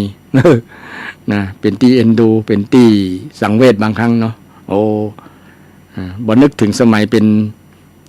หนุ่มๆที่จีบกันใหม่ๆเนาะอันอย่างก็สลากันโมดอันอย่างก็ดีโมดพออยู่กันไปมันเอาก็บกพร่องกันมาว่าให้กันก็เลยมันขาดเมตตาเนี่ยแหละขาดเมตตากรุณาเนี่ยตามสามีภรรยามีปัญหาก็ช่วยกันแก้กันเนาะคู่สร้างคู่สมเนี่ยเป็นคู่สร้างคู่สมด้วยศีลสมด้วยจาคะสมด้วยปัญญาเนี่ยเขามีปัญญาที่จะแก้ไขปัญหาการมีชีวิตคู่เนี่ยมันต้องมีปัญหาแน่นอนแม้แต่ตัวเฮาแต่ก็ยังบ่ถูกใจตัวเฮาเนาะศรัทธาท่านผู้ฟังเนี่ยมันบ่พ้นธรรมะละศรัทธาท่านผู้ฟังทั้งหลายธรรมะเนี่ยเป็นสิ่งที่ดีถึงวันนี้อาตมาก็อยู่ด้วยธรรมะเนี่ยอยู่ด้วยเมตตาอยู่ด้วยกรุณานี่แหละเวลานึกมีปัญหาอย่างจิตใจบ่ม่วนบ่งั้นก็นึกถึงธรรมะของพุทธเจ้าเนี่ยนึกถึงประวัติของพุทธเจ้าโอ้พุทธเจ้าเพิ่นยังทุกข์บำเพ็ญสร้างบารมีเป็นแสนๆกับ ยิ่งกว่าแสนกับหลายแสนกับบ่ใช่กับเดียวกับหนึ่งก็บ่ใช่น้อยๆนับบ่ถ้วนอสงไขยแปลว่านับไม่ได้อสงไขยนับบ่ได้อาตมาได้เรียนบาลีมาก็นำมาแปลศรัทธาฟังฉะนั้นเมื่อเรามีปัญหาก็นึกถึง พระรัตนตรัยนี่เป็นที่พึ่งที่ดีที่สุดละศรัทธาเอาเกิดมาพบพุทธศาสนามีพระรัตนตรัยพระพุทธพระธรรมพระสงฆ์นี่เป็นที่พึ่งตั้งจิตตั้งใจของเฮาบ่มีหยังที่พึ่งอันสูงสุดแล้วศรัทธาท่านผู้ฟังนะแม้อาตมาก็ต้องพึ่งรัตนตรัยพึ่งพระพุทธพึ่งประวัติพึ่งความดีของท่านนะความดีของท่านมีอย่างพ้องนะที่เราได้เคยได้ยินเนี่ยคุณพระพุทธมี56คุณพระธรรมมี38คุณพระสงฆ์มี14รวมกันเป็น108 108จนแปลงประคำมานับที่คล้องคอแล้วก็นับได้108ไผนับได้108แสดงว่าสมาธิดีนับคุณของพระรัตนตรัยครบพอดีเนี่ย16 38แล้วก็14รวมกันเป็น108พอดีแต่จริงนั้นเป็นนับเป็นพยางค์นับเป็นกรรมเช่นอิติปิโสภะคะวะอะระหังสัมมาเนี่ยนับได้แล้วมัน56พอดีอ่ะคุณของพุทธเจ้านะตั้งแต่อิติปิโสภะคะวะเนี่ยนะจนถึงตินะภะคะวาตินะภะคะวาติเนี่ย56พอดีศรัทธาลองไปนับนะแต่นับแบบว่ามันบ่ได้ความหมายคือบ่ฮู้ความหมายเช่นอิอย่างเดียวเนี่ยมันจะแปลว่าหยังติอย่างเดียวนะเนาะอิติปิโสเนี่ยต้องมีหลายๆกรรมมารวมกันเป็นความหมายหนึ่งอรหังนี่มีความหมายหนึ่งอรหังเป็นผู้ไกลจากกิเลสนี่พระพุทธเจ้าเนี่ยเป็นผู้ไกลเหลือเกินไกลจากกิเลสนะไกลจนว่ามันบ่มารบกวนแล้วมันอยู่ไกลอยู่ห่างไกลเหลือเกินนะไกลคนละผู้น่ะบ่ใช่ฟากฟ้านะคนละไอ้จักรวาลเลยทีเดียวคนละจักรวาลเปรียบเทียบเหมือนนั้นมันอยู่ไกลมันมามีโอกาสมาถึงละมันบัดทำอันตรายได้ละอย่างที่อย่างก็ไอ้ที่ลงเก็บดินไฟดินอย่างที่เป็นแปลงผุนะผุระเบิดอยู่ตั้งใดตั้งใต้นะที่ระเบิดนั่นนะมันอยู่ไกลเชียงใหม่เนาะมันก็เฮาก็บ่ต้องกลัวอย่างมันผลกระทบบ่มันถึงละนะอันนี้อุปมาอุปไมยว่ามันไกลกิเลสมันไกลว่านั้นมันก็บ่มากระทบจิตใจเฮาได้ละเป็นพระอรหันต์เนี่ยกิเลสมันอยู่ไกลนะพุทธเจ้าเนี่ยที่เฮาแปลว่าอรหังเป็นผู้ไกลจากกิเลสเนี่ยนะพุทธเจ้าเนี่ยเป็นผู้ไกลจากกิเลสไกลบ่ห่างบ่ใกล้ละบ่อยู่ใกล้มันละเช่นเฮาบ่ชอบอย่างเฮาอยู่ไกลๆนะเช่นหมามันสวกเนี่ยเฮาก็อยู่ไกลๆมันก็บ่เกิดโทษกับเฮาได้นะมันอยู่ไกลมันบ่มาครบละบ่ว่าปิดประตูอย่างดีๆอยู่ไกลๆมันนะอยู่ห่างๆมันอยู่คนละบ้านคนละที่มันก็คงประมาณครบเฮานะเนี่ยลักษณะนั้นกิเลสกันเหมือนกันเฮาอยู่ไกลๆมันกิเลสก็บ่มาครบเฮาละ เพราะว่ามันอยู่ไกลนะไกลอยู่ไกลจากความโกรธนะถ้าไผอยู่ใกล้ความโกรธเนี่ยความโกรธก็มาครบง่ายนะหรือว่าไปล่อหน้าล่อตามันให้มันมาหาง่ายๆเนี่ยเนาะเปิดประตูให้มันเนี่ยสบายนะเปิดประตูใจให้ความโกรธให้ความเกลียดชังมา อยู่ในจิตใจเฮาซ้ำเป็นอันตรายทำอันตรายพระพุทธเจ้ากิเลสกลัวต่างหากนะบ่อยากมาแล้วเพราะว่าช่วงที่จะบรรลุตรัสรู้เป็นพระสัมมาสัมพุทธเจ้านะขนาดมายั่วยวนใกล้ๆนั่นน่ะอยู่นั่นเลยนะจนยอมกิเลสยอมใจโอ้ท่านผู้นี้ยอมคารวะจริงๆนะยั่วจะได้ก็บ่เกิดนะยุจะได้ก็บ่เกิดนะยั่วยวนยั่วยุแยงบ่เกิดนะโคตรก็บ่เกิดนะโลภก็บ่เกิดความอยากก็บ่เกิดนี่มันบ่เกิดในจิตในใจศรัทธาท่านผู้ฟังจนกิเลสยอม กิเลสก้านนะกิเลสก้านเนี่ยอรหังคุณความดีของพระองค์ถ้าเฮาหันความดีความดีเป็นพระอรหันต์ของพระพุทธเจ้าเฮาก็จะเอามาเป็นต้นแบบโอ้พระองค์นี่ได้ไกลจากกิเลสไกลจากความโลภความโกรธความหลงล่อเนี่ยเฮ เขาก็เป็นบุคคลต้นแบบได้แม่นก็ศรัทธานึกถึงความดีของท่านน่ะพุทธานุสติที่ศรัทธาเวลาสวดกรรมฐานน่ะพุทธานุสติธรรมานุสติสังฆานุสตินั่นน่ะ ซึ่งเป็นการระลึกนึกถึงคุณนั่นนี่แหละคุณความดีนะถึงจะนับที่เขาจำได้ว่า56นะ56แต่เขาบ่รู้ความหมาย56นั้นนะคุณของพระเจ้ามันคืออย่างพ้องนะแต่เมื่อรวมได้ความหมายคือมีคุณแค่9อย่างคุณของพระเจ้านะ9อย่างจำไว้นะศรัทธาท่านผู้ฟังแต่บ่เคยฟังที่ไหนก็จำที่นี่นะคุณของพระเจ้ามี9อย่าง1อรหันต์นะอรหังเป็นพระอรหันต์เป็นผู้ไกลจากกิเลส2นะสัมมาสัมพุทโธตรัสรู้ชอบได้โดยพระองค์เองเนี่ย2ข้อที่2รังสัมมาสัมพุทโธวิชชาจารณะสัมปันโนนะเป็นผู้ถึงพร้อมด้วยวิชชาจารณะนี่อัน3นะสุขโตเป็นผู้ไปแล้วนะอัน4สุขโตเป็นผู้เสด็จไปดีแล้วไปทางไหนก็ดีหมดเลยญาติโยมไปเสด็จมาตั้งประเทศไทยของเฮาก็มีแต่คนแซ่ซ่องสรรเสริญเป็นคนเป็นตีห้องว่าเป็นมงคลเป็นสถานที่มงคลซึ่งพระโสนกับอุตระที่นำคำสอนของพระพุทธเจ้ามาเนี่ยที่มาทำมาประดิษฐานคำสอนไว้ที่สัญลักษณ์ที่ปฐมเจดีย์นครปฐมเนาะสมัย1,000 กว่าปีมาแล้วนี่ก็เหมือนเอาพระพุทธศาสนาเอาพระพุทธเจ้ามาประดิษฐานไว้ที่ประเทศไทยประเทศไทยสุขโตเสด็จไปดีแล้ว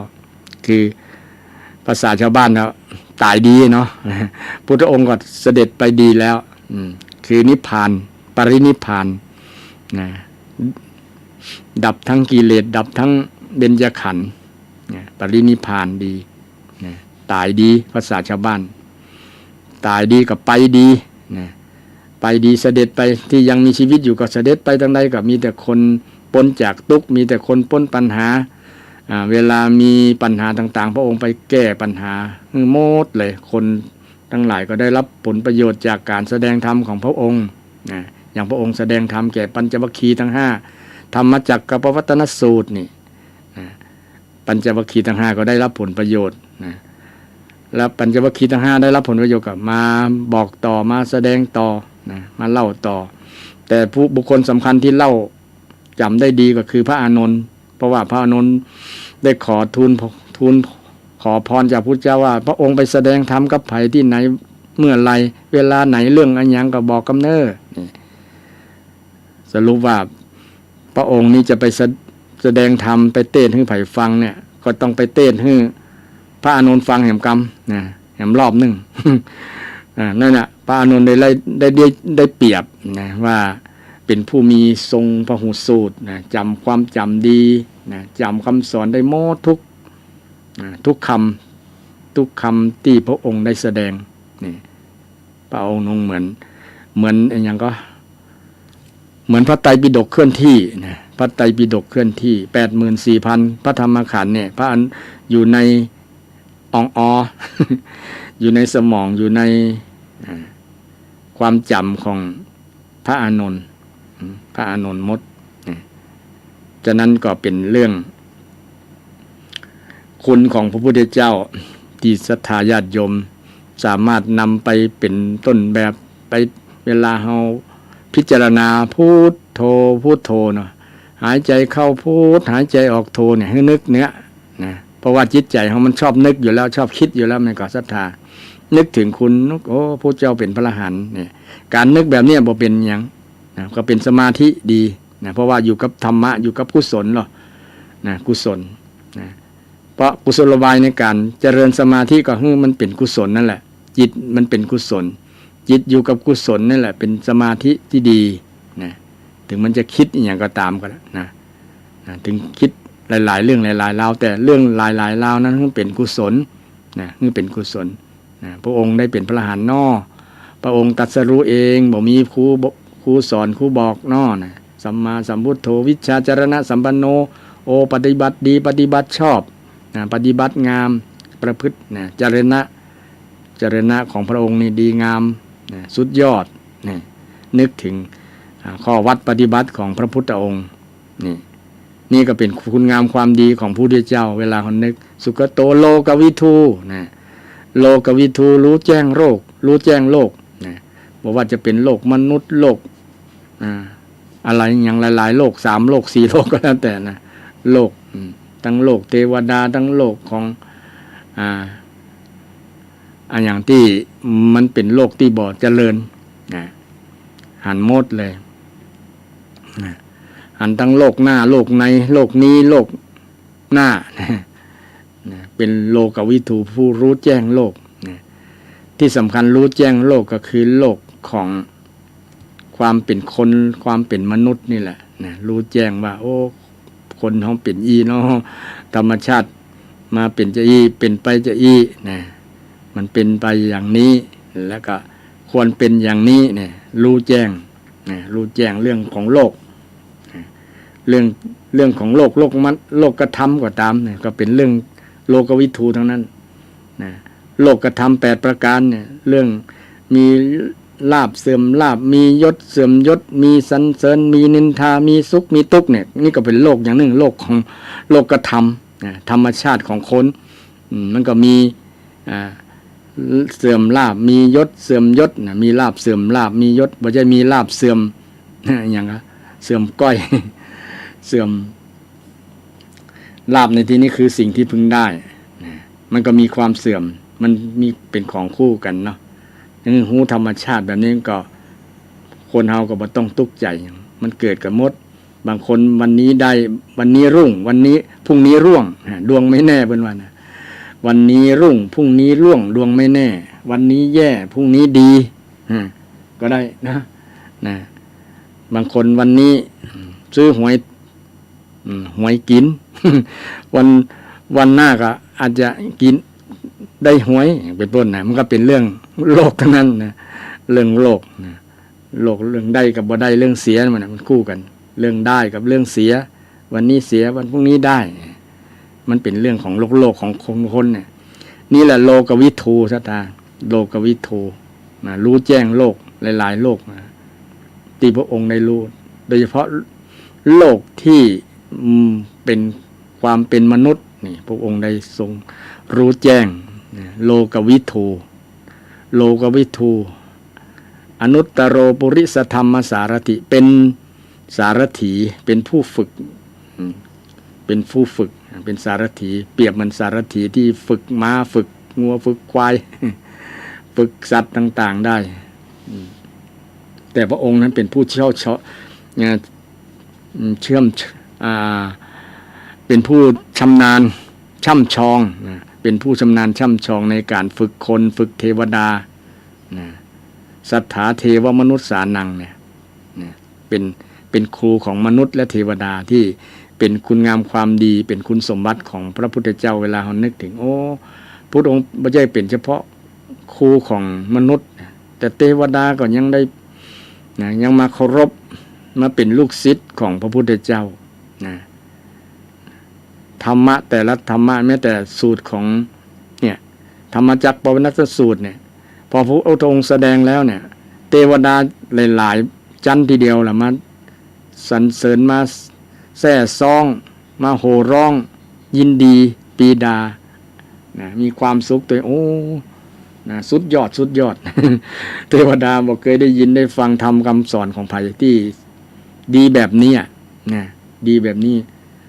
ภูมานังเทวานังสัทธังสุตวาสัทธังสุตวาได้ฟังเสียงเทวดาพรหมได้ฟังเสียงของนั้นของคำสอนพุทธเจ้าแล้วยามาเตวาตั้งดูสวนดูอย่างเทวดา6ชั้นเนาะจาตูมก่อนเนาะจาตูมมหาลายิกาเทวาสัทธมนุษสาเวสูงศรัทธาคงได้สวดอยู่กันเนาะอันนี้เป็นภาษาบาลีแต่ถ้าแปลแล้วคือหมายความว่าตั้งเทวดาและ เทวดาหลายชั้นหลาย และก็พรหมเนี่ยได้ฟังธรรมคำสอนของพระพุทธเจ้าเรื่องเกี่ยวกับเนี่ยอริยสัจสี่ในธรรมจักรกับปวัตตนสูตรนี่จึงมอบตัวเป็นศิษย์นะรอการเวลาฟังได้ จะมาฟังบรมครูของเฮานะคือพระพุทธเจ้าเนี่ยรอมาเมินนะกล่าวไว้ในในมงคลสูตร112 ปีก่อนละเถียงกันหมู่เทวดาและหมู่มนุษย์ทั้งหลายเถียงกันว่าอย่างเป็นมงคลเนี่ยรอพระพุทธเจ้าที่มาแสดงธรรมเนี่ย12 ปีก่อนนะ12 ปีรอนะรอที่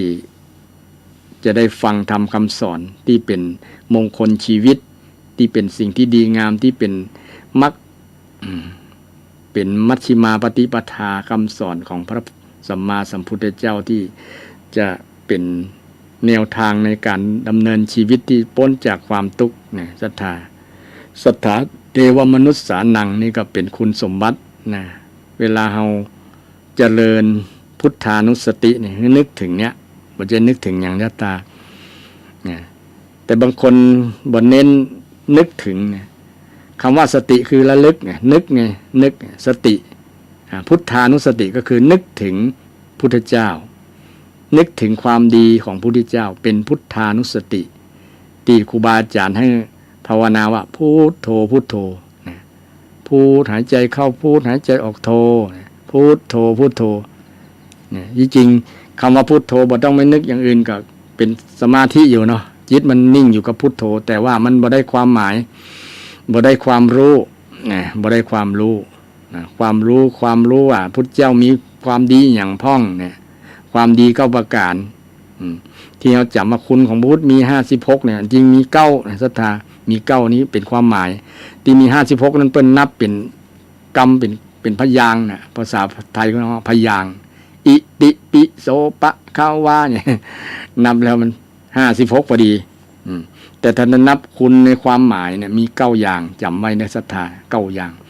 มีอรหังเป็นต้นอรหังสัมมาสัมพุทโธวิชชาจรณสัมปันโนสุขโตโลกวิทูอนุตตโรปุริสธรรมอนุตตโรปุริสธรรมนี่คือเป็นผู้ฝึกเป็นสารถีเป็นผู้ฝึกคนฝึกมนุษย์นะแม้แต่ฝึกเทวดาอย่างเยี่ยมอนุตตโรแปลว่าอย่างเยี่ยมยอดเลยนะปุริสธรรมสารถิเนี่ยเป็นสารถีสัทธาเทวมนุษย์สานังพุทโธเป็นผู้รู้ผู้ตื่นผู้บุกบานนี่พุทโธคำว่าพุทโธผู้รู้อย่างนะรู้อริยสัจสี่นี่แหละนะรู้อริยสัจสี่รู้วิธีที่จะพ้นจากความทุกข์หลุดพ้นจากความทุกข์นี่แหละเป็นผู้รู้จากบาปจากบุญจากคุณจากโทษรู้อันนั้นสปะรู้เป็นสัพพัญญูนั่นแหละนะสัพพัญญูรู้ทุกอย่างนะรู้ตื่นจากกิเลสตื่นจากความหลับไหลนะความหลับไหลบางครั้งกิเลสมันทำให้หลับอยู่นะหลงไหลข้างใครเหมือนกับหลับอยู่ในฝันอยู่ในมายานะมันบ่ตื่นบ่เป่งบ่แจ้งด้วยนะยังงัวเงียเหมือนกับคนที่นอนบ่อิ่มบ่เต็มนะยังหลงไหลอยู่ยังติดใจในความลับอยู่นะแต่พระองค์ได้ตื่นแล้วตื่นจากความหลับคือหลับไหลในกิเลสตื่นผู้รู้ผู้ตื่นผู้เบิกบานเมื่อเป็นผู้บริสุทธิ์แล้วก็เบิกบานบ่มี บ่มีอย่างมาทำร้ายจิตใจเหมือนกับดอกไม้ที่ไม่มีแมลงที่มาทำให้รบกวนมาเจาะมากินมันก็เบิกบานบ่เหี่ยวมีอย่างมีปุ๋ยที่ดีมีอย่างที่จะทำให้มันเบิกบานบ่เหี่ยวบ่เฉาบ่เหี่ยวบ่เฉาเบิกบานเหมือนดอกไม้เหมือนใบไม้ที่เบิกบานนะพุทโธเบิกบานด้วยธรรมะของพระองค์เบิกบานด้วยกรุณาเบิกบานด้วยความบริสุทธิ์บริสุทธิ์ที่คุณนะพระองค์บริสุทธิ์ บริสุทธิ์หมดจดหมดใสไม่แปดเปื้อนด้วยกิเลสนะก็เบิกบานใจเบาใจสบายใจเกษมเปรมปรีนะเกษมเปรมปรีปลอดโปร่งโล่งเบานะบ่มีความหม่นหมองบ่มีความเศร้าหมองบ่มีความวุ่นวายเนี่ยนะคนเราก็เบิกบานใจสบายใจม่วนใจนะม่วนใจบ่มีอย่างมากระทบกระทั่งจิตใจคือมันเศร้ามันหมองนี่คำว่าพุทโธเบิกบานเบิกบานใจมันเบิกบานใจมันเบิกบานเหมือนศรัทธาญาติโยมหลายๆท่านหลายๆคนมีใจเบิกบานในการกินการทานนะช่วงเทศกาลเข้าพรรษาเนี่ยโอ้มีปิติยินดีอิ่มอกอิ่มใจเบิกบานจิตใจนะเข้าวัดฟังธรรมฟังเทศน์นะได้มาเจริญสมาธิภาวนาได้ปั่มเป่งสร้างเสริมบารมีสร้างปารมีทำคุณงามความดีในช่วงเทศกาลเข้าพรรษาเป็นคนที่เบิกบานจิตใจก็ถือว่าเราก็เป็นลูกหลานของพระพุทธเจ้านะเป็นลูกศิษย์ของพระพุทธเจ้าอยู่ใกล้พระพุทธเจ้านะอุบาสกแปลว่าอุบาสิกาแปลว่าผู้นั่งใกล้พระรัตนตรัยนะนั่งใกล้อยู่ที่ไหนก็ใกล้นะไปอยู่ต่างประเทศก็ใกล้บางคนไปอยู่ ประเทศนอกนะจะเสาะวัดเสาะวาไปทำบุญทำกุศลนี่ยากลำบากอยู่ห่างไกลเหลือเกินนะเป็นหลายร้อยกิโลก็ย่างไปอยู่เพราะว่าใจมันใกล้นะมันขาดบ่ได้เคยกินเคยทานเคยทำบุญสุนทานเนาะทำบุญสุนทรทานแต่เมื่อใดมันขาดแล้วก็ฮุกสว่างขาดอย่างบางอย่างนะเมื่อมีโอกาสนะก็ไปถึงจะไกลก็ตามถึงภูเขาจะขวางกั้น แม่น้ำจะขะกั้นก็ตามภูเขาจะสูงเสียดฟ้า แดดกล้าจะร้อนเพียงใดจะไปทำบุญให้ได้เป็นตายก็จะทำทันทีเพราะว่าเป็นคนมีใจห่มกินห่มตาลต้องอนุโมทนาสาธุกับศรัทธาญาติโยมเนื้อที่ชอบห่มกินห่มตาลจิตใจจะได้เบิกบานเหมือนกับพระพุทธเจ้าจิตใจเบิกบานตื่นรู้เบิกบานเนาะผู้รู้ผู้ตื่นผู้เบิกบานเนี่ยเป็นชาวพุทธที่บริบูรณ์สมบูรณ์ชาวพุทธคือมีจิตที่ตื่นรู้เบิกบานตื่นรู้เบิกบานบางคนบ่เบิกบ่บานตื่นเจ้ามาก็บ่เบิกบ่บานหน้านิ้วคิ้วขมวดหน้าบอกบุญบ่รับเป็นวันหน้าบอกบุญไม่รับ จะเอากฐินผ้าป่าซองกฐินผ้าป่าใบกุศลไปขึ้นก็ต้องใส่เกียร์ถอยทันที ใส่เกียร์ถอยเพราะว่าหน้าบอกบุญไม่รับเพราะว่าไม่ทำตัวให้จิตเบิกบานจิตขาดคุณภาพชาวพุทธต้องทำให้จิตเบิกบานจิตเบิกบานต้องยิ้มจิตใจต้องยิ้มตลอดถึงหน้าเขาบ่ยิ้มก็ตามแต่ใจเขาต้องยิ้มเนาะบางครั้งหน้าเขาบ่งามหรอกแต่ว่าใจมันงามกว่าทางในนะคือทางในมันงามเนี่ยเพราะว่ารูปพันสันฐานนี่มันรูปมาทำน้ำมาทำเนาะมันเป็นธรรมะมันได้ พ่อแม่เปิ้นแปลงเปิ้นสร้างมาแต่ว่าคุณงามความดีเขาแปลงเขาสร้างเองศรัทธาเขาอยากจะได้อย่างนี้ก็สร้างเองอันนี้อู้เรื่องคุณธรรมของพระพุทธเจ้าพุทโธภควาสุดท้ายอันที่9ภควาตินั่นนะภควานี่แปลว่าผู้มีโชคผู้แจกแจงธรรมะผู้แจกแจงธรรมะของพระพุทธเจ้านี่น่าหลายพระองค์ก็แจกแจงจัดสรรธรรมะมันเปิงกับคนนี้ถ้าเป็นพระสงฆ์ก็มีศีลตะอีศีล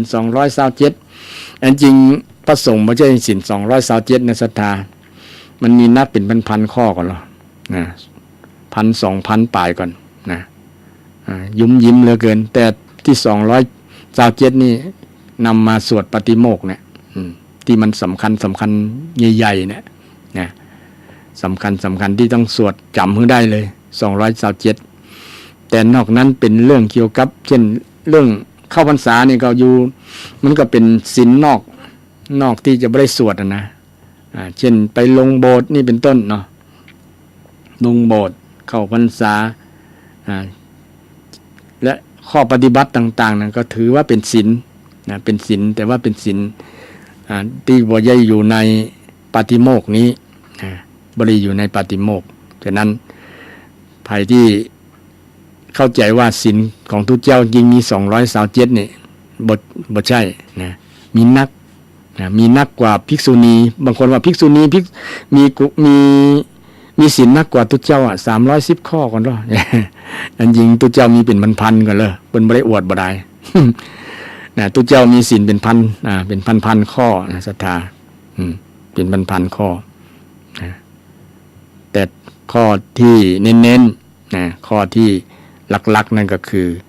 227ข้อนะใครอยากทราบก็ไปค้นคว้าได้ในพระไตรปิฎกโดยเฉพาะในพระวินัย8เล่ม 8เล่มเนี่ยรวมแล้วมีข้อปฏิบัติอยู่ในนั้น 2,000 กว่าข้อเนี่ย 2,000 กว่าข้อทีเดียวจึงก็ยากที่ใครอยากจะไปอ่านไปศึกษาเพราะว่ามันอ่านแล้วก็ตาลายเนาะแต่ดีงานง่ายนะใครอยากจะรู้เนาะนะดูในทางโทรศัพท์ก็ได้นะกดทาง YouTube ทางGoogle นะเข้าทาง Google ดูข้อมูลอย่างต่อมานำเรื่องพระสูตรธรรมจักรกับวัตนสูตรเนี่ยมีความเป็นมาจะใดมีเรื่องเล่าเป็นจะใดเนี่ยมีธรรมะอย่างพ่องก็เสิร์ชดูได้ไปกดดูได้นะใครมีโทรศัพท์ซึ่งสะดวกสบายนะการหาข้อมูลนะหาข้อมูลนะตะกี้เรื่องคุณธรรมของพระพุทธเจ้าที่เรานึกถึงเป็นพุทธานุสติมีคำว่าพระควาพระผู้มีพระภาคเนี่ยนะผู้มีโชคนะผู้มีโชคไผบ่มีโชคเท่าพระพุทธเจ้านะโชคดีที่สุดในโลกเลยพระองค์เป็นบรมศาสดาเป็นผู้โชคดีที่พ้นจากทุกข์ได้นะหลุดพ้นจากการเกิดการแก่การเจ็บการตายได้คนแรกของโลกนะคนแรกของโลกนะถือว่าเป็นคนแรกของโลกเลยนะศรัทธาที่หายาแก้การเกิดการแก่การเจ็บการตายเนี่ยนี่พระพุทธเจ้านี่แหละรูปแรกถือว่าท่านเป็นผู้มีโชคดีนะแล้วก็มีโชคดีที่ได้มาเป็นผู้ที่ตรัสรู้ธรรมคำสอนนะตรัสรู้ธรรมคำสอนตรัสรู้ความจริงตรัสรู้ธรรมะสัจธรรมที่พระองค์ได้ตรัสรู้เนี่ยมันเป็นถือว่าเป็นโชคอย่างยิ่งเลยกับพระองค์แล้วก็กับ พุทธบริษัททั้ง4ภิกษุภิกษุณีบาสกบาสิกาถือว่าเป็นผู้ได้รับโชคกับพระองค์พระควาพระผู้มีพระภาคเจ้าเนี่ยนะพระผู้มีพระภาคเจ้ามีเป็นส่วนแยกเป็นส่วนนะส่วนนี้เป็นธรรมะส่วนนี้เป็นวินัยส่วนนี้เป็นนะพระอภิธรรมนี่เป็นต้นส่วนนี้เป็นข้อของปฏิบัติของตุเจ้าส่วนนี้เป็นข้อปฏิบัติของภิกษุณีส่วนนี้เป็นปฏิบัติของคนทั่วไปอุบาสกอุบาสิกาเนี่ยแยกเป็นข้อเป็นอย่างนี่เพิ่นจำแนกแยกธรรมะให้สะดวกง่ายต่อการประพฤติปฏิบัติตามแต่ละสถานะของบุคคลนั้นนี่ชื่อว่าเป็นผู้มีพระภาคผู้มีพระภาคครูบาอาจารย์ท่านใดฟังแล้วก็อยากจะแย้งเกี่ยวกับเรื่องอธิบายมาโดยเฉพาะพระผู้มีพระภาคก็แย้งได้เนอะนะเพื่อที่จะให้ประโยชน์กับผู้ฟังทั้งหลายนะศรัทธาอาจจะบ่เคยฟังว่าคุณของพระพุทธเจ้ามี9อันบ่ใช่มี56นั้นนับเป็นพยางค์นับเป็นคำอิติปิโสภควาเนี่ยแล้วก็คำสอนพระธรรมมีคุณมีความดีอยู่6มีความดีอยู่6มี6ประการ วันนี้ก็คงมาตันเอาไปพุธหน้าเนาะวันนี้เวลาหมดเวลาขอนำรายการจากท่านผู้ฟังไปก่อนพุธหน้ามาปะกันใหม่เนาะตะกี้อูเรื่อง ข้อยกเว้นพระวินัยยังหมดนะก็ขอยกยอดไปอูวันพุธหน้าเนาะบางครั้งอาจจะได้เสริมเพิ่มเติมเกี่ยวกับเรื่องที่อูมาแล้วในก่อนหน้านี้นะวันนี้ก็ขอให้ศรัทธาญาติโยมทุกท่านทุกคนมีสุขภาพแข็งแรงนะมีสุขภาพแข็งแรงร่างกายสมบูรณ์นะจะได้หมั่นไปวัดไปวาไปฟังเทศน์ฟังธรรมไปสร้างบารมีสร้างคุณงามความดีสร้างบุญสร้างกุศลในเทศกาลเข้าพรรษาขอบุญรักษาเทวดาคุ้มครองขอให้เจริญไปด้วยอายุวันนะสุขะภระปฏิภาณธรรมสารคุณสารสมบัติทุกท่านทุกคนเทินเจริญพร